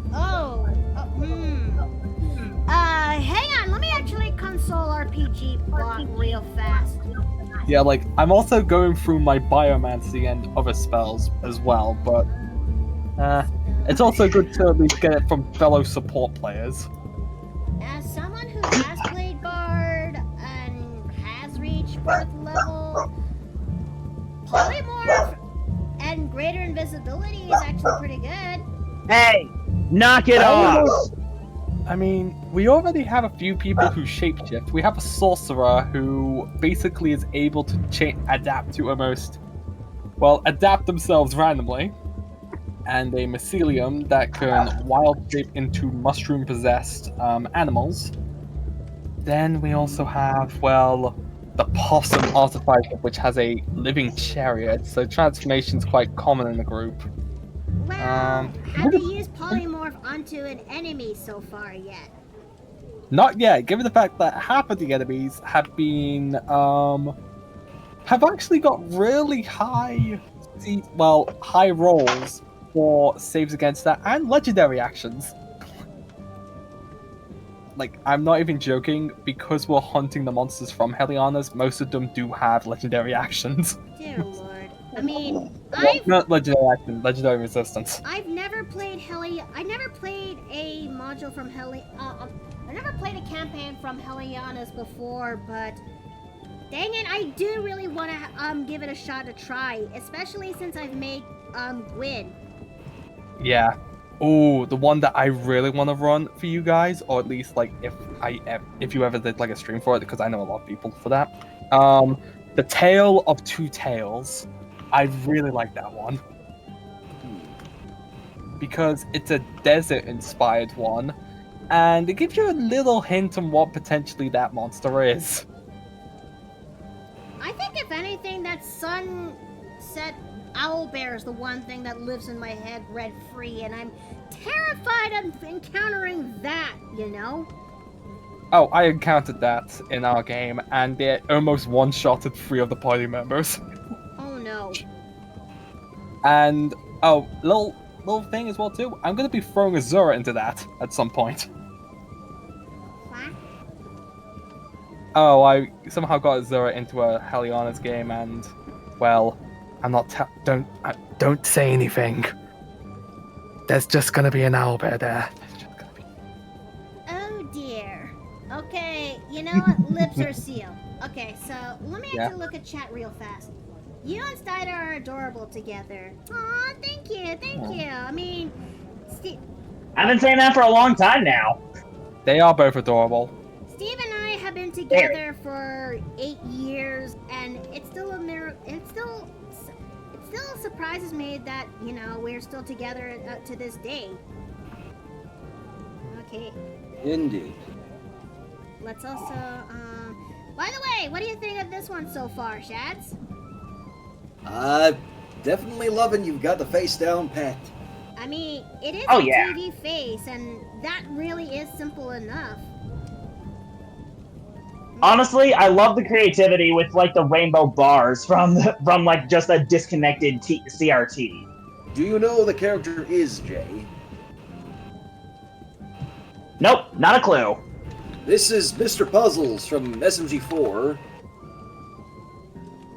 I am basically drawing content for SMG4 now that I think about it, but that's okay. Huh. He kind of looks like a friendly Vox from, well, has been. Now let's draw now let's draw the sketch of our second headshot. Oh, and speaking of which, I'm like gonna with post this in the TV chat just because I Aye. feel like everybody needs to see Mr. Puzzles because. oh my goodness. Oh yeah. Like speaking of the hunts, the Arsene's Ledger actually came out with 5 additional ones, and Loot Tavern has been making a hell of a lot more recently. Yeah? Do you want me to list them all down? Well, don't worry, the short list, don't worry. Is it a really short list? Like they have like a new set which is literally called Food Fight, which is 5 hunts of food-related content. Then they just released then they released they're releasing 2. Yeah, they released 2 hunts for their new thing called End Times, which is basically the party time travels to fight a creature that may involve something in history. And they released one other on their store called Rise of the Rime Reaper, which is you ever wanted to fight a shark made out of ice? I'm sorry? That sounds awesome! It's called a glacier shark. I think Steve, who has... I love that name. I think Steve would actually go nuts with that because I know him. He loves sharks. Give me a second. I have an image of it. He tried to study to become a marine biology, hence why the love of sharks is there. There's a pun here for the glacier shark, I'm sure of it. There's a pun here. I'm trying to find it. This is my first time at Twitch, and I'm very happy. All right, take care, and thank you for coming. Have a good one. Have a good one. All right, I gotta be very careful. In the TV chat.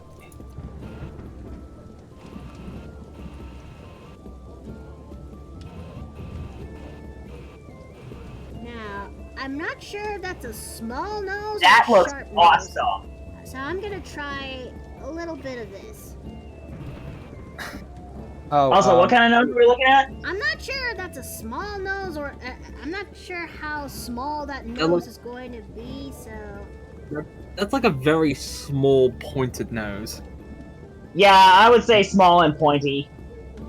Also, Although if I were in charge of character design, I would have actually made the nose very long and pointy.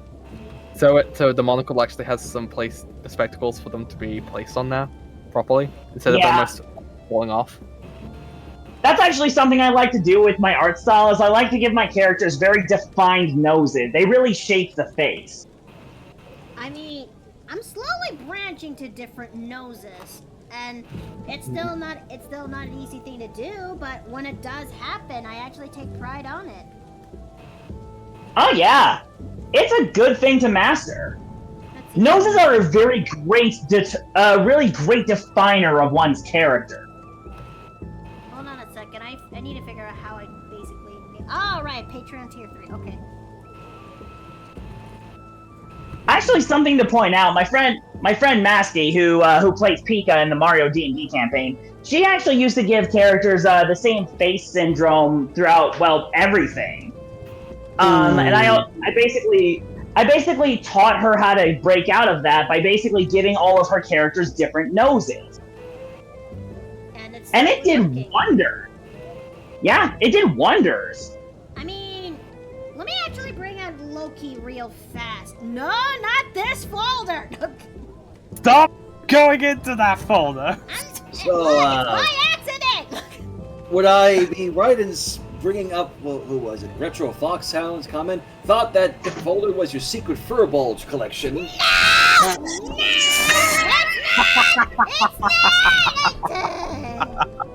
So wait, does that mean you got one of them to fit finally?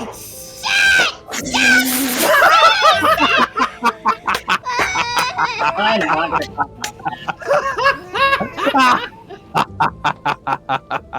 You know what? You know what? Shads?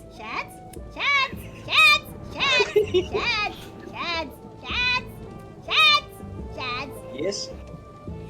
You're my friend. You're my best friend. You're my brother. But at the same, we have not each other for how long now? Over 10 years now? It's been, holy shit, it's been that long. Anyways, Yeah. I say this with as much love, with as much care, and with as much kindness in the bottom of my own beautiful heart. Get in the chair! Not on my watch.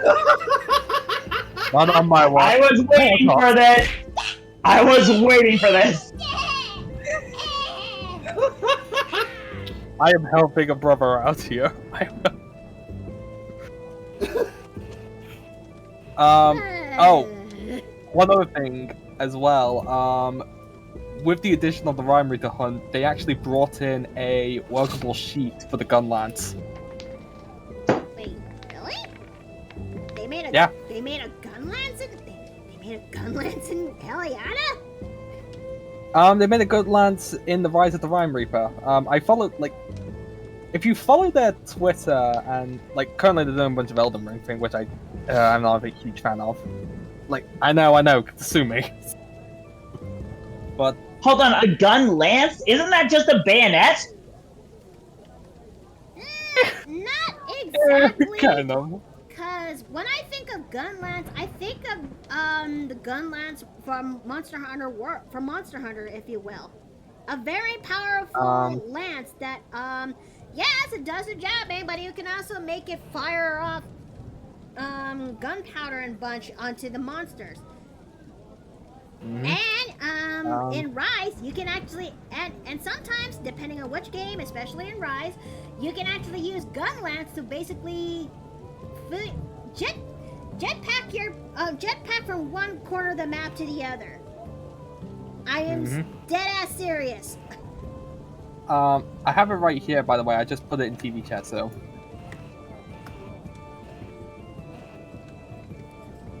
Oh, and of course with the main monster as well. Okay, I may not be able to make both headshots today on screen, so this is going to be annoying as giblets, but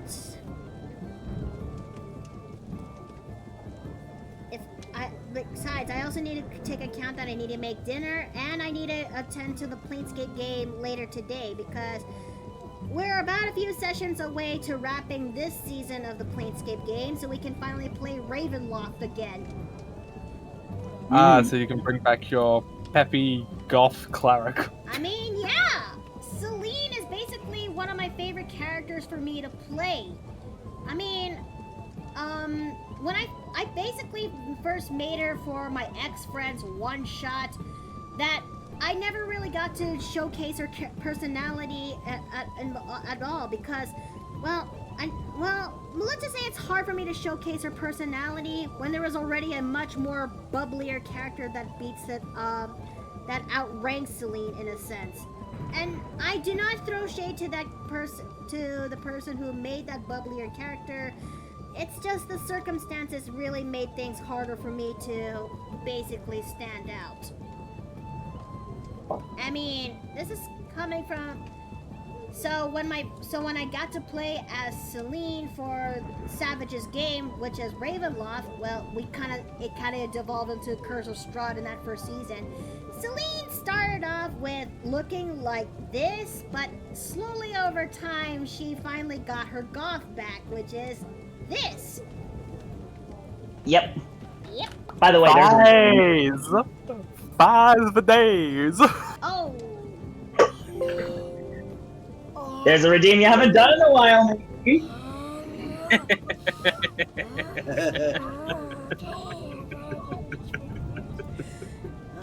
it's just for a brief moment. It's just for a moment. It's just for a moment.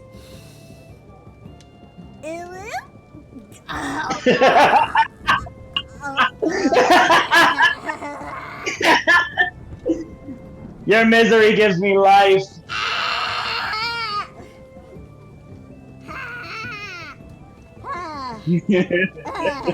Okay. Alright, I'm okay. But yes, Celine is... I just can't wait to play as Celine again because we're definitely gonna now fully explore the lands that is in Ravenloft. We're gonna go all over Barovia. Barovia is basically the one where Curse of Straw takes place at. Well, we're gonna be traveling all over the Mist, visit the lands that Ravenloft has to offer, and also encounter more plot that is related to our character stories. Celine's also included because, boy, is there some things that the party has yet to. Oh, Savage! Thank you so much for the sub for 14 months. Wow. Hello, friends, and Celine is coming back very soon. The Domains of Dread is the official name. Ah, okay. It's just that it's been a long hot minute. But yes, I am so looking forward to actually playing as Celine again. Especially, well, with the implications that Savage actually threw out there, you know, and that makes me want to vibrate out of my seat. But at the same time, I have something I definitely need to do before Celine's arc finally rear its ugly head. And that's basically to draw out her family. Because I didn't do that. I didn't draw out Celine's family. I drew out Violette's family before the Beefy Kingdom arc happened, but it was a struggle. It was a immense struggle. But I can do it when it comes. If I did it with Celine, if I did it with Violette, I'll do it again with Celine. Yee. Yee.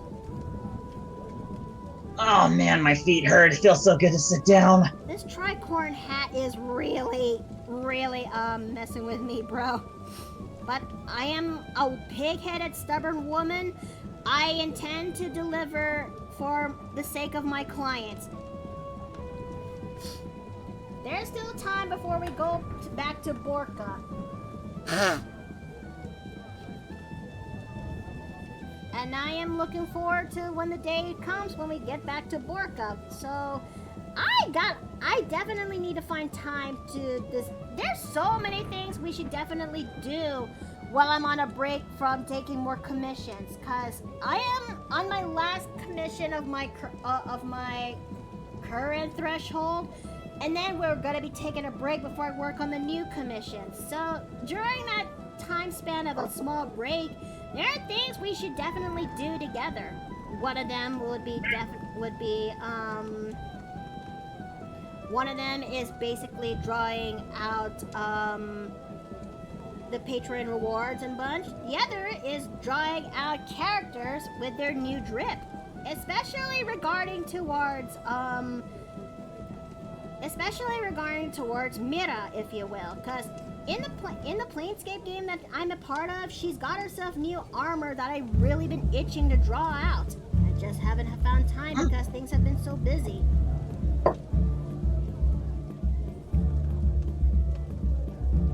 Okay, so I have a bit of a plan. I'll only be able to draw out the headshots for Alan's, but I'll have to work on this one offline because the Violet emote really took more time than I thought. So, we're going to basically draw out, we're gonna draw out the sketch. We're gonna,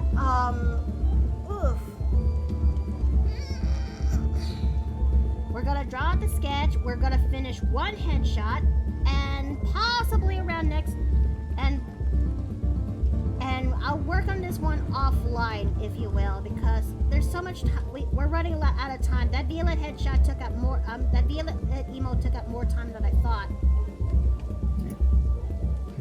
And I'm going to just quickly take my leave now as my game is going to be happening. So I hope you all have a wonderful evening. All right, you Even take for the care. short Thank time you for coming. Alright, see you later. Zeta out. See you. Okay. Now it's time for me to work on. All right, let me actually expand that canvas a little bit so that way they don't crowd. Okay, and there we go. That should definitely do the job. I hope you enjoyed the Gloomrot armor for Mira. Oh, I do. It's just that I have an idea on how to actually make this thing come alive. I have been thinking making use of the armor that Morgan wears from Dragon Age and the one dress that Yennefer wears in The Witcher. Those two I actually have in mind for. I'm gonna see if I can combine both of those armor elements and see if I can make them work. Before we could continue, how about we actually use this opportunity to take a 10-minute break? We'll go stand up, stretch our legs, and we'll be right back in about 10 minutes, okay? I'll see you guys soon. See you.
Thank you for waiting. Okay, now that we actually got that down in the way, we're gonna go straight ahead and start working on our Patreon reward, and we'll start working on the headshots. I don't know if we'll be able to cover both of them, but I'm gonna try my best to make this thing work. And yes, this is Shad's reward for his Patreon tier 3. He asked me to draw out Mr. Puzzles for him. Let's make some little bits of tweaking before we actually get to the headshots proper, shall we? Let's see. I think I should definitely catch up on what just basically happened, but is this guy pretty iconic? Me? Oh, gods again! Oh no!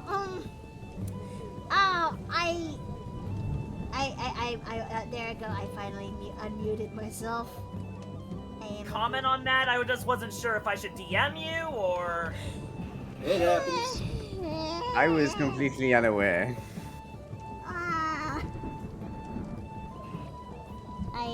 Is a goober again. Is this another guy? Goober. I swear, I swear, if I actually one day found out that somebody actually made take all of my clips and make them certified goober moments of a big compilation that is certified goober moments, I would actually like to see that. That would be fun. Mm-hmm. Oy.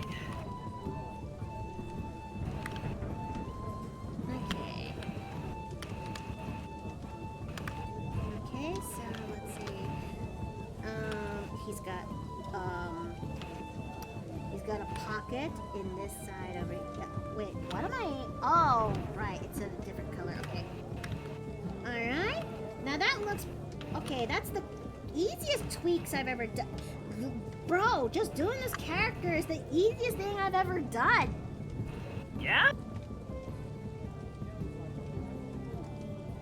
I want to do at least something easy to do because I know I've been doing a little tricky business with some of the headshots I've done. So.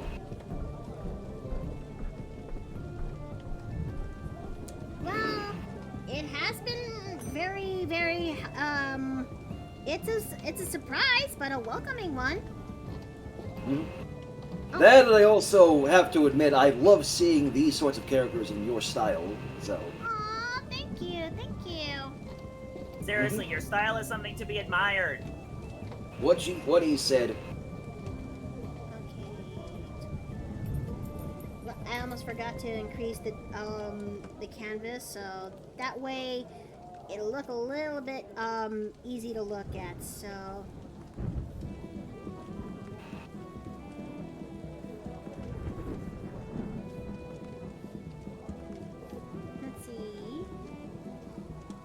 It's funny, cause he's not the first character I saw that's called Mr. Puzzles, but then again, that other Mr. Puzzles come from the first horror movie written by a bot. What? I'm sorry? Wait a minute. Oh, oh, thank you so much for the follow! Thank you! Oh, so there's another character called Mr. Puzzles. There we go. Although, come to think of it, the bot that wrote that movie probably scraped it from somewhere. Yeah?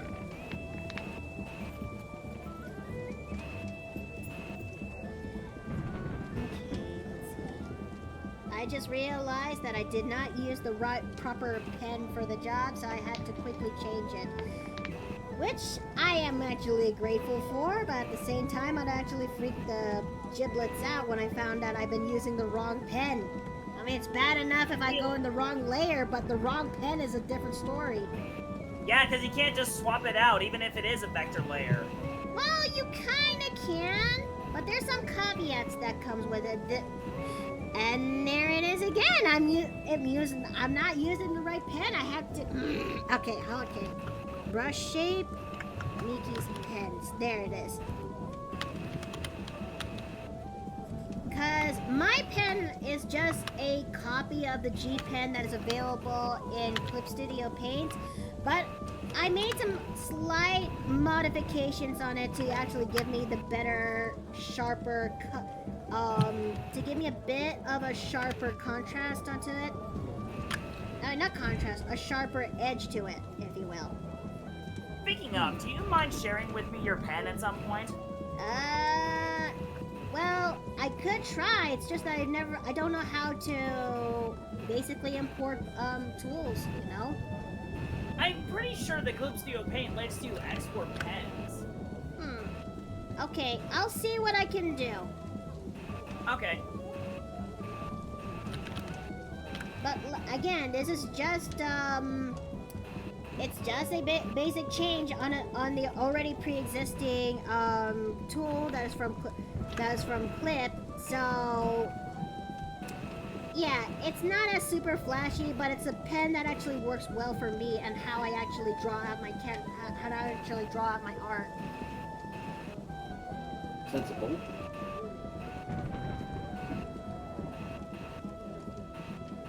Okay, so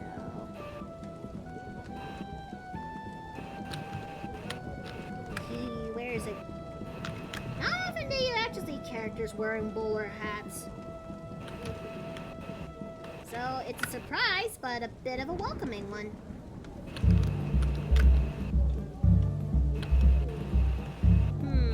Okay, I have an idea for this part. Okay, so...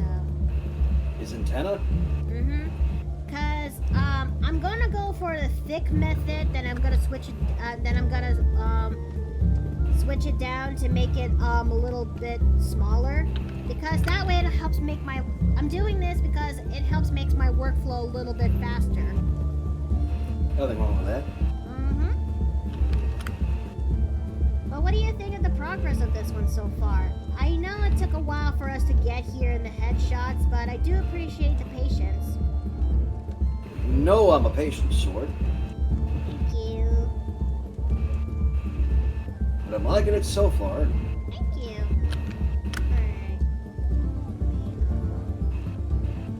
Alright. Okay, sorry about that. No, you're good. You're good. Yeah, Rachel just came home, wanted to let me know her aunt's in town. Oh. Alrighty then. Okay, so let's see. Now that we got the base of the ink out of the way. Listen! Yes, Emerald Marine? Sorry, phone call. Anyway, if you're curious, I can post a link of the video in question. Sure. Just paste it there. I'll get to it when I could.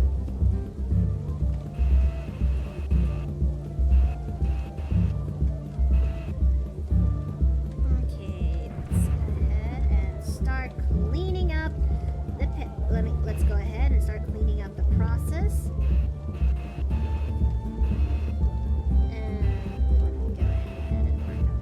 I had a feeling that your companions who behind SMG4 is going to actually have a field day with this. Say what? Your co-workers for SMG4. I had About them? Sorry, I must have misconstrued. I had a feeling that they're going to actually like this, right? Oh, more than likely, yes. Yay! So, I know next to nothing about SMG4s, so I apologize for my ignorance on it. Care to explain briefly what's it about, Shads? What, Mr. Puzzles? No, SMG4. It's literally just how the hell do I even explain? Because there's still a lot of SMG4 I haven't seen yet, but this is literally like literally a guy named SMG4 and the misadventures of Mario, his version of Mario being incredibly stupid, and a whole gaggle of other characters. So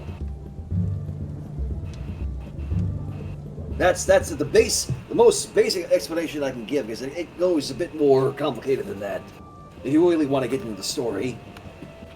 Cause it's one of those that really evolves over time, isn't it? Yes, because they've been experimenting with a lot of other story stuff, but apparently the classic SMG4 fans don't like that. No? because SMG4, the content-wise, started as just comedy, and then when he and the brothers started branching off into other serious sorts of stories and stuff, that's when everybody started saying SMG4 fell off and all that sort of thing. Ain't that That's not something? Just genuine. I got a gripe to share. I really do not like that phrase "fell off." It just. No, I don't know. blame you. It just. I can't explain why. It just grinds my gears. Look, people have the right to actually expand and to actually learn how to. People have the right to expand and create, you know? Otherwise, if you don't, you might end up stagnating. Because, yeah, everyone has the right to actually try to improve and hone their craft. If people can't understand that, then I guess they're not real fans to begin with. I guess here's the thing. Some of the things that SMG4 has done have worked, some of them don't, but I don't understand why everybody would say that all of his content is bad just because, he just wanted to branch out from just being a comedy show. I mean, I'm gonna throw my 2 cents out. Well, I still say as another dabbling story teller to another.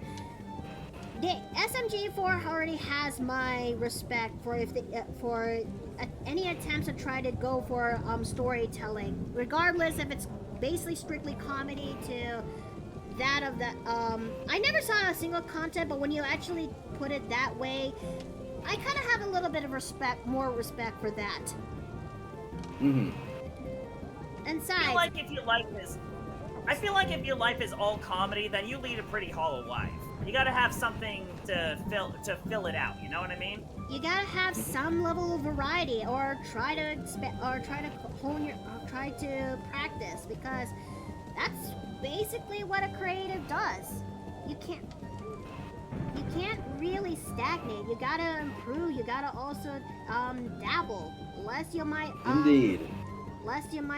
become stale. And no, I know you. If anything, you deserve better. Yeah, this is the constant catch-22 of a YouTube audience is they tend to come to a creator for very specific things, so when they try and branch out, it is often very difficult.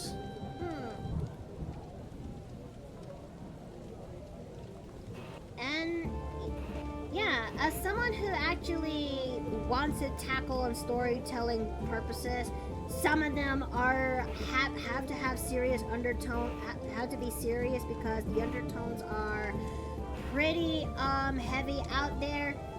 I really applaud anyone who actually tries their hand and actually do their best on storytelling.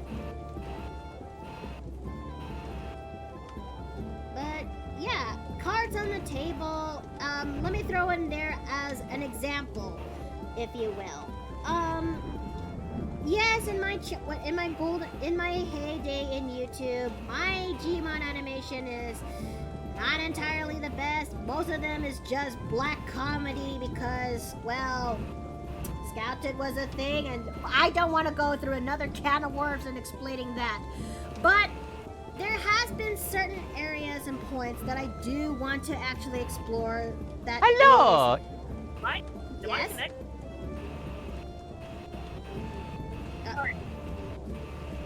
You're okay, Jake. You're okay.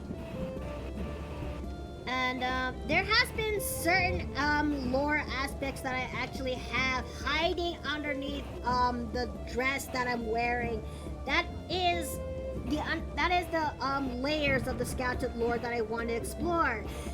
I just wish that the circumstances were in my favor at the time, especially I am still hating past Mickey for not making a save of the Battle of the Scouted Part 8 screenshots and anyways, some of the aspects of that storyline actually do range to serious to that of darker elements, because there is no two ways about it when it comes to Scouted. And yes, so I'm actually still surprised that you actually are willing to actually help me out on that part when it comes to Part 8, don't you? Of course I am. But the cliff note, it's just that part 8 would have been the most ambitiously animated episode or video that I would have actually tackled, because there are some key aspects of that episode that would require a whole lot of work.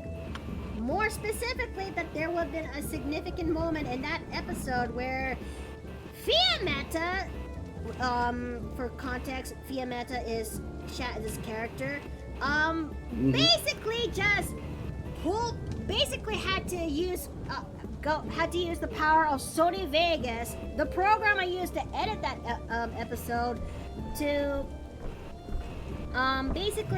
flash forward to the scene to where Ass Pancakes and Scouted are actually hiding at, because her abilities come from a chaotic place of nature.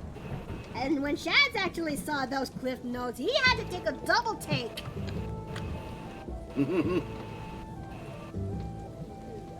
Another ambitious scene that would have been that required my attention is a fight scene, because that's a hit and miss when you're animating in Gmod.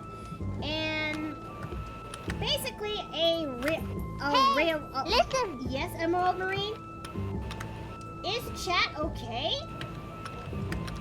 I'm so sorry to use this now. You're okay, you're okay. Basically, SMG4 is in a bridge nutshell Mario, but he had one too many memes, along with serious, you should have been dead from this, how are you alive, blood trauma to the head. Yes, Emerald Marine, you can actually put in the link there. Right back. I said so myself earlier.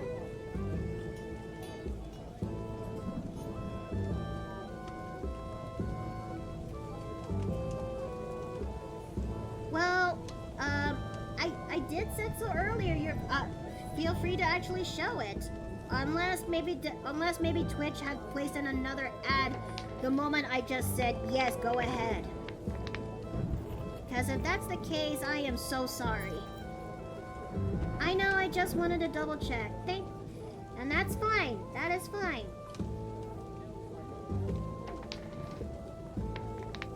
Okay.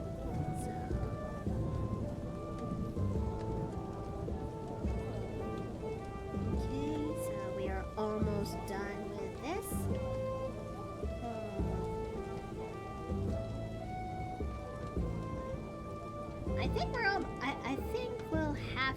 I think maybe if we're actually lucky, we could be able to draw out the other Alan's prize.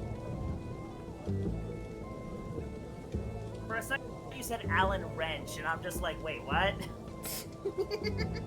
I mean, I don't honestly blame you, and my keys are fumbling a little bit.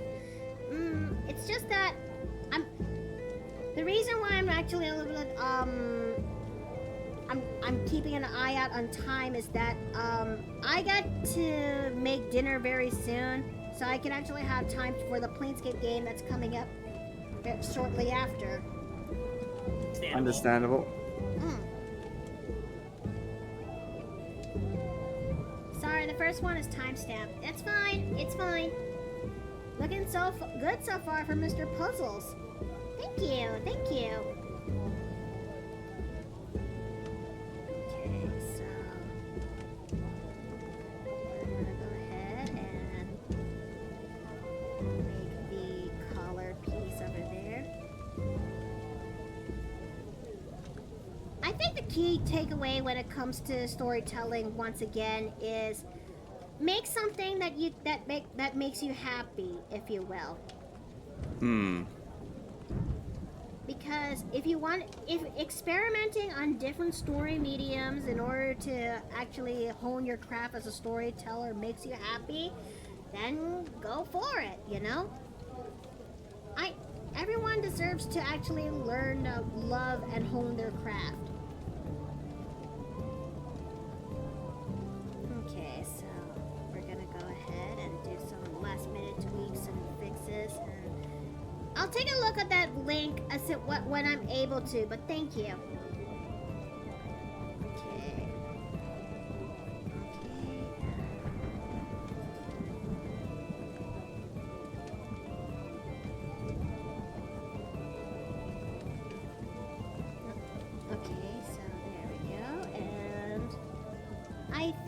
what?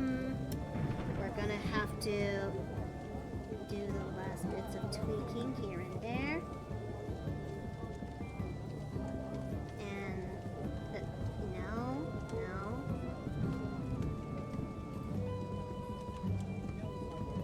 I'll have to make you smaller. There we go.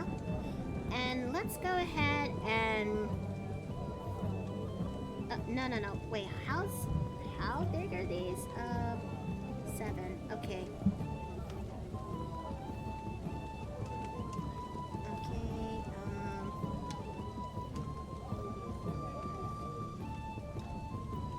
There we go, and there we go. All right. So, almost forgot about this. The dials. Because CRTVs definitely had the older TVs basically had this. I still remember. Has anyone ever remembered that these kinds of TVs still exist? That these TVs exist back then? You mean the CRTs? Mm-hmm.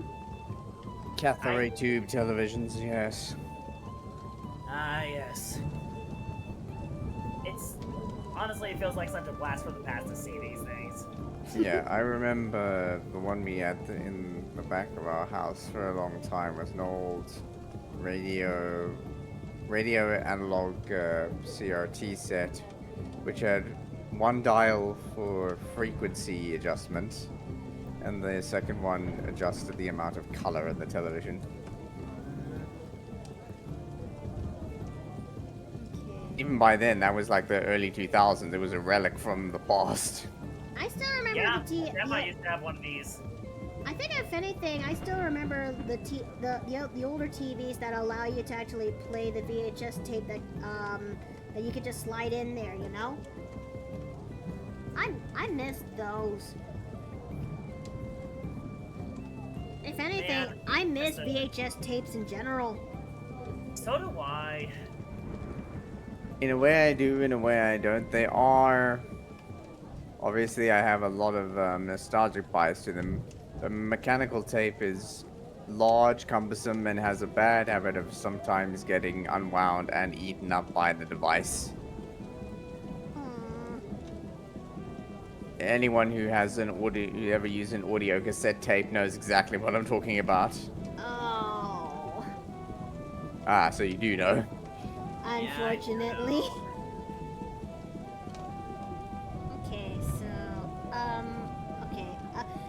Okay, using those, that's a slight mistake, so let me actually,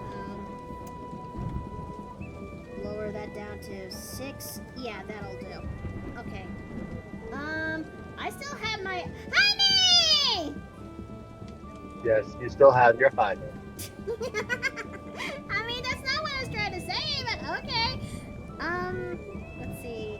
I was trying to reach out. I still have my small CRT. It's with a VCR and a radio in it, but it's got buttons. Ah.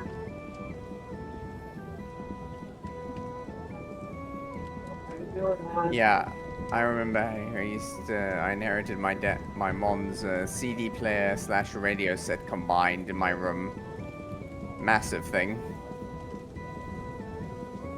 I'm doing all right, honey. It's just that I'm working on the Patreon headshots, and let's just say that I think I may only come out of this with just doing one of the headshots.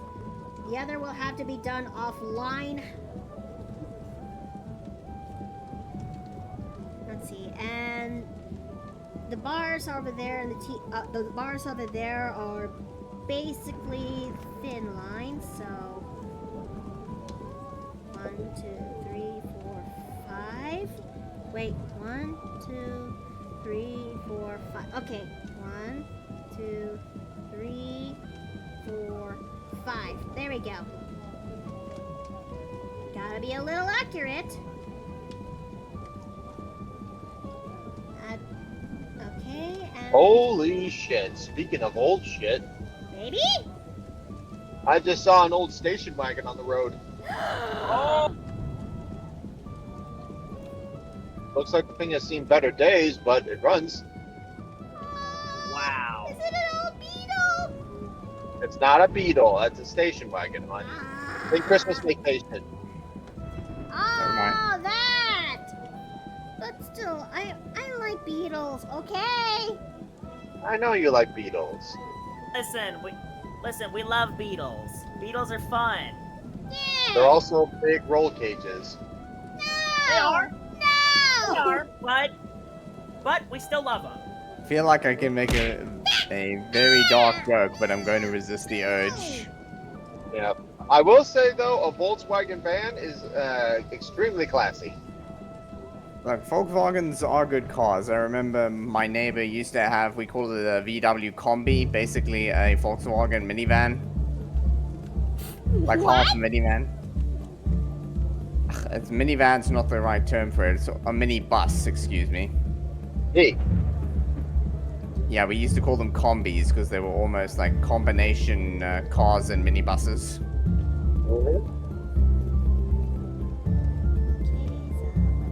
And my first car was a VW Jetta hand-me-down for my mother, so Oh!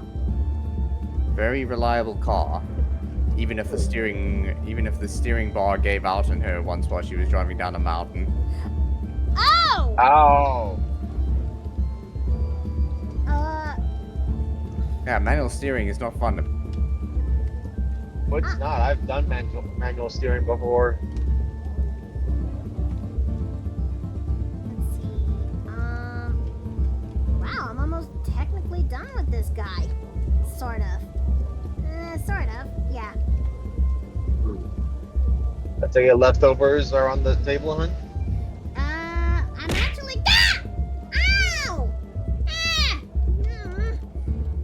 What warrants the pillow? What warrants the pillow? Oh, it was Punch Buggy. Well, I was thinking of making something different tonight. Yeah, I was thinking of making the shells and the cheesy shells and beef tonight. Oh, okay. Oh man, that sounds good. If you, yeah, I think you should send Jay the recipe for that. I get the feeling that'll just make him salivate even more. Yeah. And am I missing some?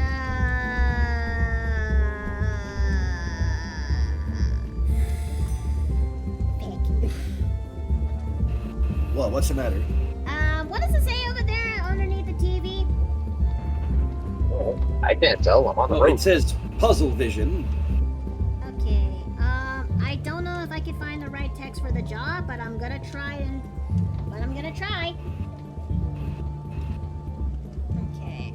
Oh, But this is actually the easiest headshot I've ever designed for this stream. It's basically just a box. I But mean, yeah, it's essentially done. I have a friend who uses a screen monitor for a head. Which reminds me, I need to send that Ember heirloom gift to the fucking loan. Does the heirloom skins ever have an expiration date? I thought you already got them though. I for do, 1,000. I do. It's just that I just had a thought. I mean, the original ones did because they essentially were the Excalibur primes of the heirlooms, but I don't think this one does. I think. Okay, it's not the exact text, but it is pretty close.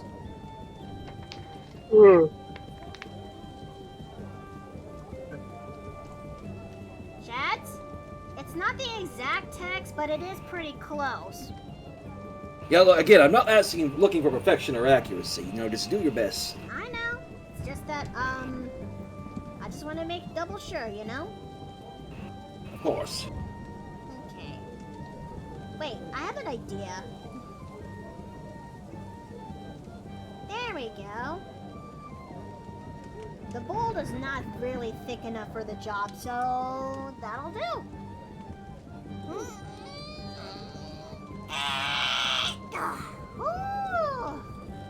Oh, wow, I just cricked my neck and I felt that. Oh, I just popped my spine. Whoa. Yeah, I'm definitely gonna have one of those once I get home. Woo! Okay. Alright. Given that it's a Wednesday, roll a die. Okay, there's 5 choices if you count me. You know what? Sod it. Oh, I mean, Shads is already in there, so. Well, in that case, he's gonna, okay, I'm gonna make his He's got chances 3. a little bit lower then. Alright. Yep. 1 is Steve, 2 is Dave, 3 is Jay, 4 is Shads, 5, I turn into a plushie and go into the jar, 6, I have to roll again. Alright? Ah. Eh. Sorry, Shads, you're still in the jar. Do I at least get one last word? No. Yes, you do. Oh, No, Innkeeper Well. says no. Well, are we certain it didn't That'd be a actually little fit, cruel Mickey? today. Shut!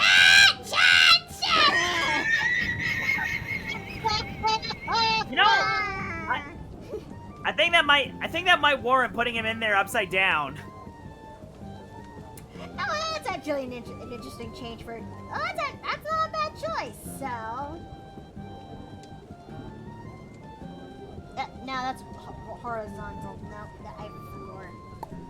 No, it's the jar's made of glass, not plastic, hun. We can't bend it. Unless you actually have a way to make it work. I think. It's flexible. Here's the thing: flexible glass is a thing. Okay, so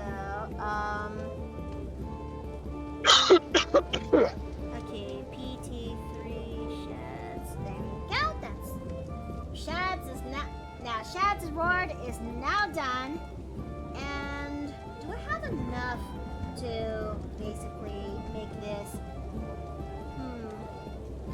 I think I could make this thing work.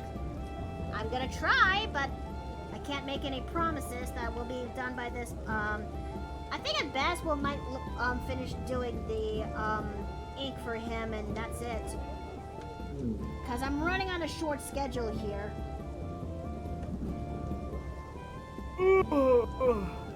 But what do you think of your reward, chats?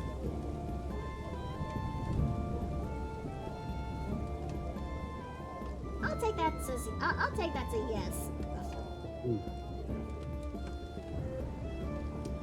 Okay, so little hunch. Too much blood going to his head. He can't respond. You know what? That is absolutely fair. Okay. Mickey, it's okay to take a little ledge. I fell for that. A little. I fell for that. I fell for that hook, line, and sinker. Hey, I don't know why this keeps happening. Because you're a goober? Ah,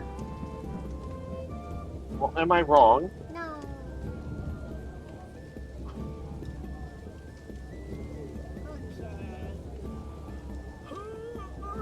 Oh dear. Oh.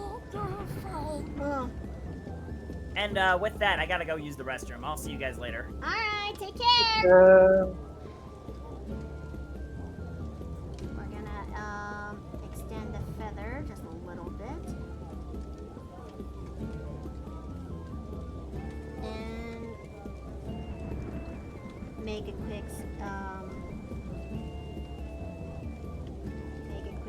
ink sketch right there. Oh, oops.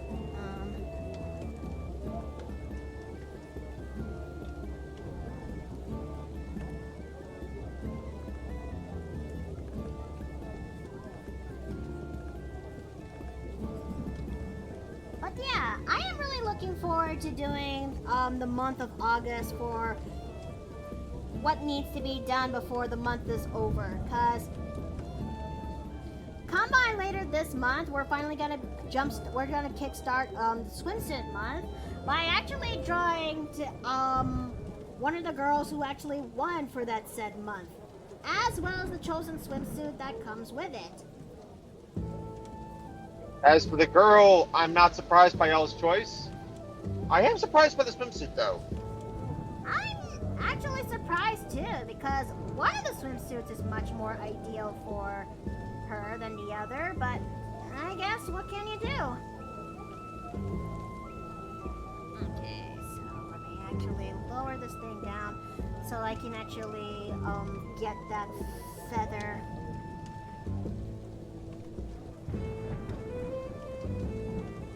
Okay, and we're just going to do that, and all right, I can actually do this. There we go. There we go. There we go. There we go. There we go. There we go. There we go. Okay.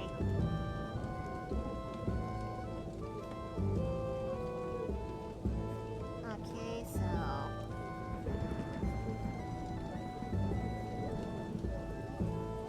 alright, so let's see. Is Shad supposed to be muted? Not really. I'm sure that there's something going on in Shad's background, so Sorry, I was eating, so. yeah, Gotcha. that is also another reason why Shad's muted. In this house, that's okay. You know what? That's okay. That's okay. Besides, I do not want my friends to get hungry, so yeah. We never let friends don't let friends go hungry.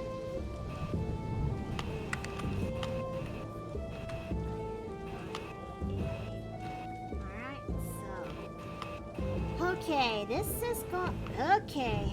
Now, let me see if I can actually get you right.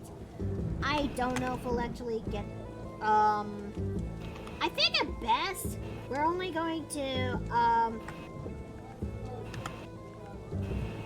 yeah, I think at best we're just going, the plan is just make the inks of this headshot, the rest will have to be, offline. Pardon me. Since that emote that we did with Violet took a little bit longer than it should, and that's okay. That's okay. It's Looks good though. it was still worth it though. Indeed. But I still want to actually draw out another Violet-related emote. That being? Well, Jay said that he wants to throw. His suggestion is to throw in the Jay's suggestion is to throw out the Violet doing the Ojo laugh. Oh yeah, that tracks. Mm-hmm. Another one would be like, for the sake of, well, what's going on with, ever since we started off with the Beefy Kingdom arc. It's a cute thing, a simple thing, but a cute thing. It's Violet and Loki's tails formed that to that of a heart. Aww. Yeah, why not? Okay, so I don't normally draw characters with this type of nose, but I hope I actually do this character justice for Alan.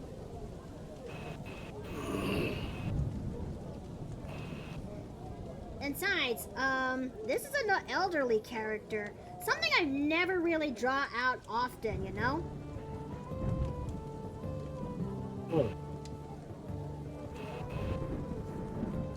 Makes me think of Eldridge Grandpa now. Oh yeah! I hope Eldritch Grandpa is doing alright. Okay, so certain We areas. tell that to their partner who decided not to do kitty cat. Just leave the kitty as a Well, cute. not really. I think the gist is that they found this Eldritch Grandpa found this kitten on their way home, and they try to find a home for the said kitten, and the missus must have fell in love with the kitten during their time, and yeah, I mean, Well, who wouldn't? who wouldn't? I mean, it's basically what happened to us when it comes to Cole. Yeah, but we didn't bother looking for another home for him. We just kind of kept him around. Yeah, this is true. And Cole, even though he has his good days and bad days, and he's a little shit sometimes, I'm not gonna lie. Yeah, more than a little shit, hon. He's just a shitter. I still love my boy, okay? I know, I love him too. Doesn't change the fact he's a shitter, though. Yeah, but still. I just saw a tweet where someone was cutting the crust off a piece of toast, rolled it up into a roll, stuck a toothpick into it, and put it in a pan of molten sugar and then glazed it to make a cinnamon roll. That's not how cinnamon rolls go! No! Oh, yeah. Are we gonna have a repeat of how this whole stream started off again? What do you mean? How did the stream Are we start? going back full circle? Fill me in. What happened? Okay. It started off with Shad's showcasing food. Okay. And this is because it all started off with Shad's showcasing food that is a promoted material from Cinnabon. Okay. That they are partnering up with, and then let me go scroll up for a bit. Oh boy. They're partnering up with Warheads in order to make a brand that is both sour and sweet. Sound idea on paper, at least. I don't know if you'll be able to see this on the stream because you're driving. No. Okay. I'm at a stoplight, so I can scroll up in the chat. Okay. And what the fuck? Okay, so let me actually describe it. The image that you showcased to me is the Cinnabon cinnamon roll, but sprinkled on top of that is the powdered is the Warhead? is the blue raspberry powder of Warheads. Okay. Bit odd, but on paper it should work. Yeah? Because sour and sweet is a common combination, hon. I mean, it's been a while since I've actually had anything sour and sweet. I mean, aside from my favorite, which is sweet and sour pork. And the other sweet stuff that I actually liked is Sour Patch Kids. And oh boy, I remember vividly that you hate me. You hate me when I eat Sour Patch Kids. Oh, I don't hate it when you eat Sour Patch Kids. I just hate the taste of the Sour Patch Kids whenever you kiss me. Yeah, exactly. That's what I meant. Well, then, yeah. Look, okay. To put the story into context, chat. It just takes place somewhere in the past where I was really, really craving for Sour Patch Kids. Because it has been a long while since I've actually had them. So, I am... Yeah. Hmm? Yeah, I think I went and stopped by the one conveni that's always around in Hawaii to go get them. You know, the one right in the corner? Uh-huh. And I'm so grateful that you got that for me. But then I actually realized something when I had Sour Patch Kids, and after having a good bunch of them, I think Steve and I were just having a good conversation. Next thing I know, I just wanted to actually kiss him, and I actually did. But the moment after that said kiss, Steve recoiled so fast, his face would have shrunk at that moment. It was literally the lemon meme. Like licking the lemon. Yep. I mean, the moment I asked, Steve, are you okay? No. and then I realized, oh God, it's the candy. The Sour Patch Kids was still in my the sourness of the Sour Patch Kids was still in my mouth when he kissed me, and it made him shrink and recoiled so fast. I do not like sour food. it's like I've seen, like, if he could ragdoll after he got killed in Destiny 2, that's the moment that happened to Steve. Yeah. Death by Sour Patch Kiss. I mean, yeah. Nowadays, she uses it as a weapon. I mean, not really. Hey, Well, it's if you have not... to. Hmm. You've done it in the past, hon. I'm sorry, okay? It's just... Look, I didn't use it that often anymore since that point, okay? And I'm thankful for it, but I know it's an ace in the hole you have just in case. Kiss of death? Be much, yeah. But it is still... But I won't lie, it is kind of a little bit funny, though. And you wonder why I call it a weapon. I had a feeling I want to, I feel like I want to actually do that to a character. I want to give that to a character now, if you will. Okay, so...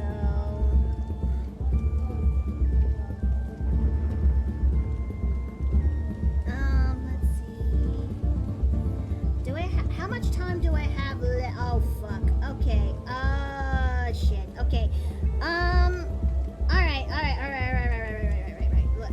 I am running out of time, so I need to hurriedly wrap this thing up, at least for the line art. And then afterwards, we're gonna definitely call it here.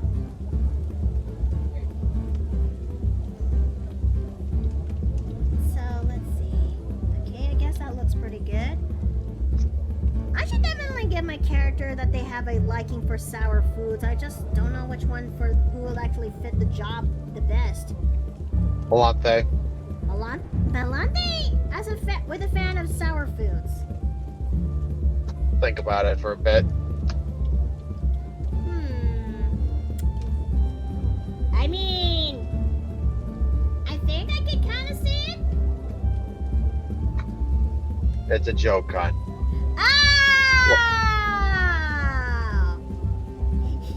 Nice.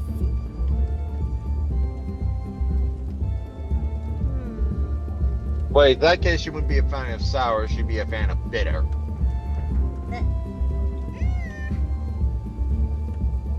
I mean, to a degree, I think. Let's see. This guy is starting to remind me a little bit of Barnaby B. Crooked Man. Why does that name suddenly ring a bell? Because of the 8-bit Crooked Man games. No. I could have sworn I heard that name somewhere, but its name is currently escaping me. Oh.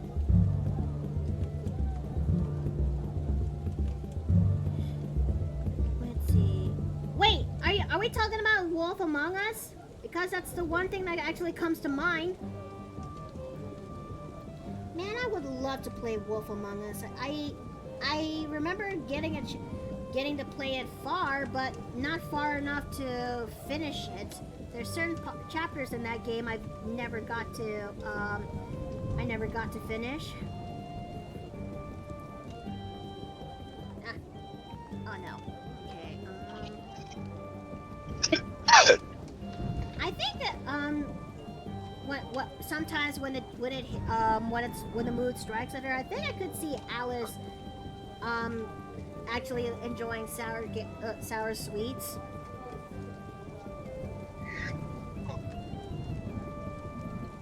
But then again, I could also see Joe also enjoying sour sweets. Listen.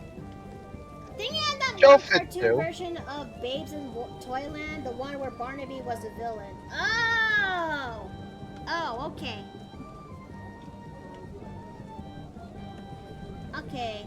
She just spikes all of the beer kegs with most of the sour powder. Oh, don't give Gremlin ideas. She might put the warheads or worse, that's sour in the drinks.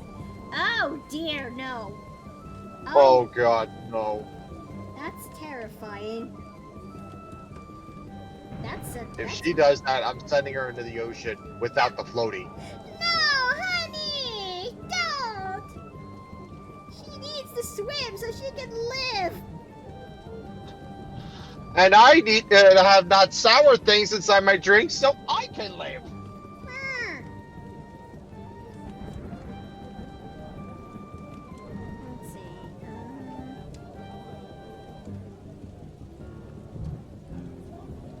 Okay, so we are almost done with this. Let's not forget the ascot. You know, of all the necktie accessories I see on men, I like the ascot. You don't want to see me in an ascot, do you? Well, I would love to, but I don't know if it'll, I mean, trying to pull, would you pull one off? Honey, I'm not Freddie Jones. Oh. No, I meant this, honey. The one that's, that's tied into the neck right over here. The one that you put, around your collar, the one you put around your collar and bunch, and yeah. Honey, you do know who Freddie Jones is, right? I am very well aware who Freddie Jones is. I know my Scooby-Doo lore. Okay, good. I grew up with that stuff.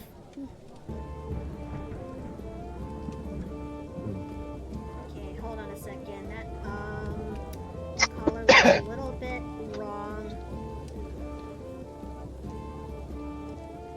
There we go. I think that will have to do. I'll take care of the rest of this when I get the chance later, but I guess this will have to do. This will have to do for now. But I am grateful that we got one of the heads done at least. So, as much as I want to stick around, chat, this is where I best get going because I need to make dinner. I need to make sure it's fast enough so I get to be in the Planescape game in time. So until then, how about we actually go ahead and start raiding someone that we know? How about we shall raid... Hold on a second, chat. So let me get you out of there, that jar, now that everything should be fine. There we go. Alright. I will not say anything about the thing. I think we should go ahead and raid Ellie. Ducky ducky. What if the future birthed this girl? Oh, don't worry. That's going to be tomorrow. I am very well aware what we're going to be doing tomorrow because I like to consider what I have for tomorrow's order a birthday present, if you will. Huh? Yeah, because Runia, as much as I want to raid Runia, I'm saving that tomorrow when I'm done doing progress with her commission. Ah, okay. Yeah. I think ahead. I think this is the one time I'm going to think ahead for the sake of Runia. Thank God. She can be taught. Okay, I kid.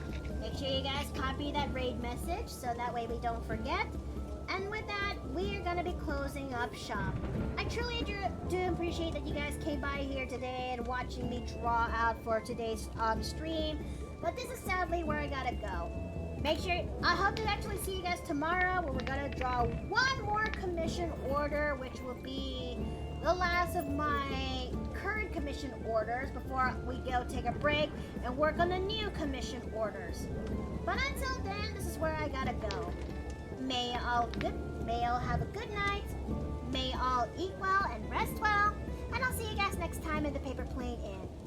Take care! Good night, everybody. Have a good one.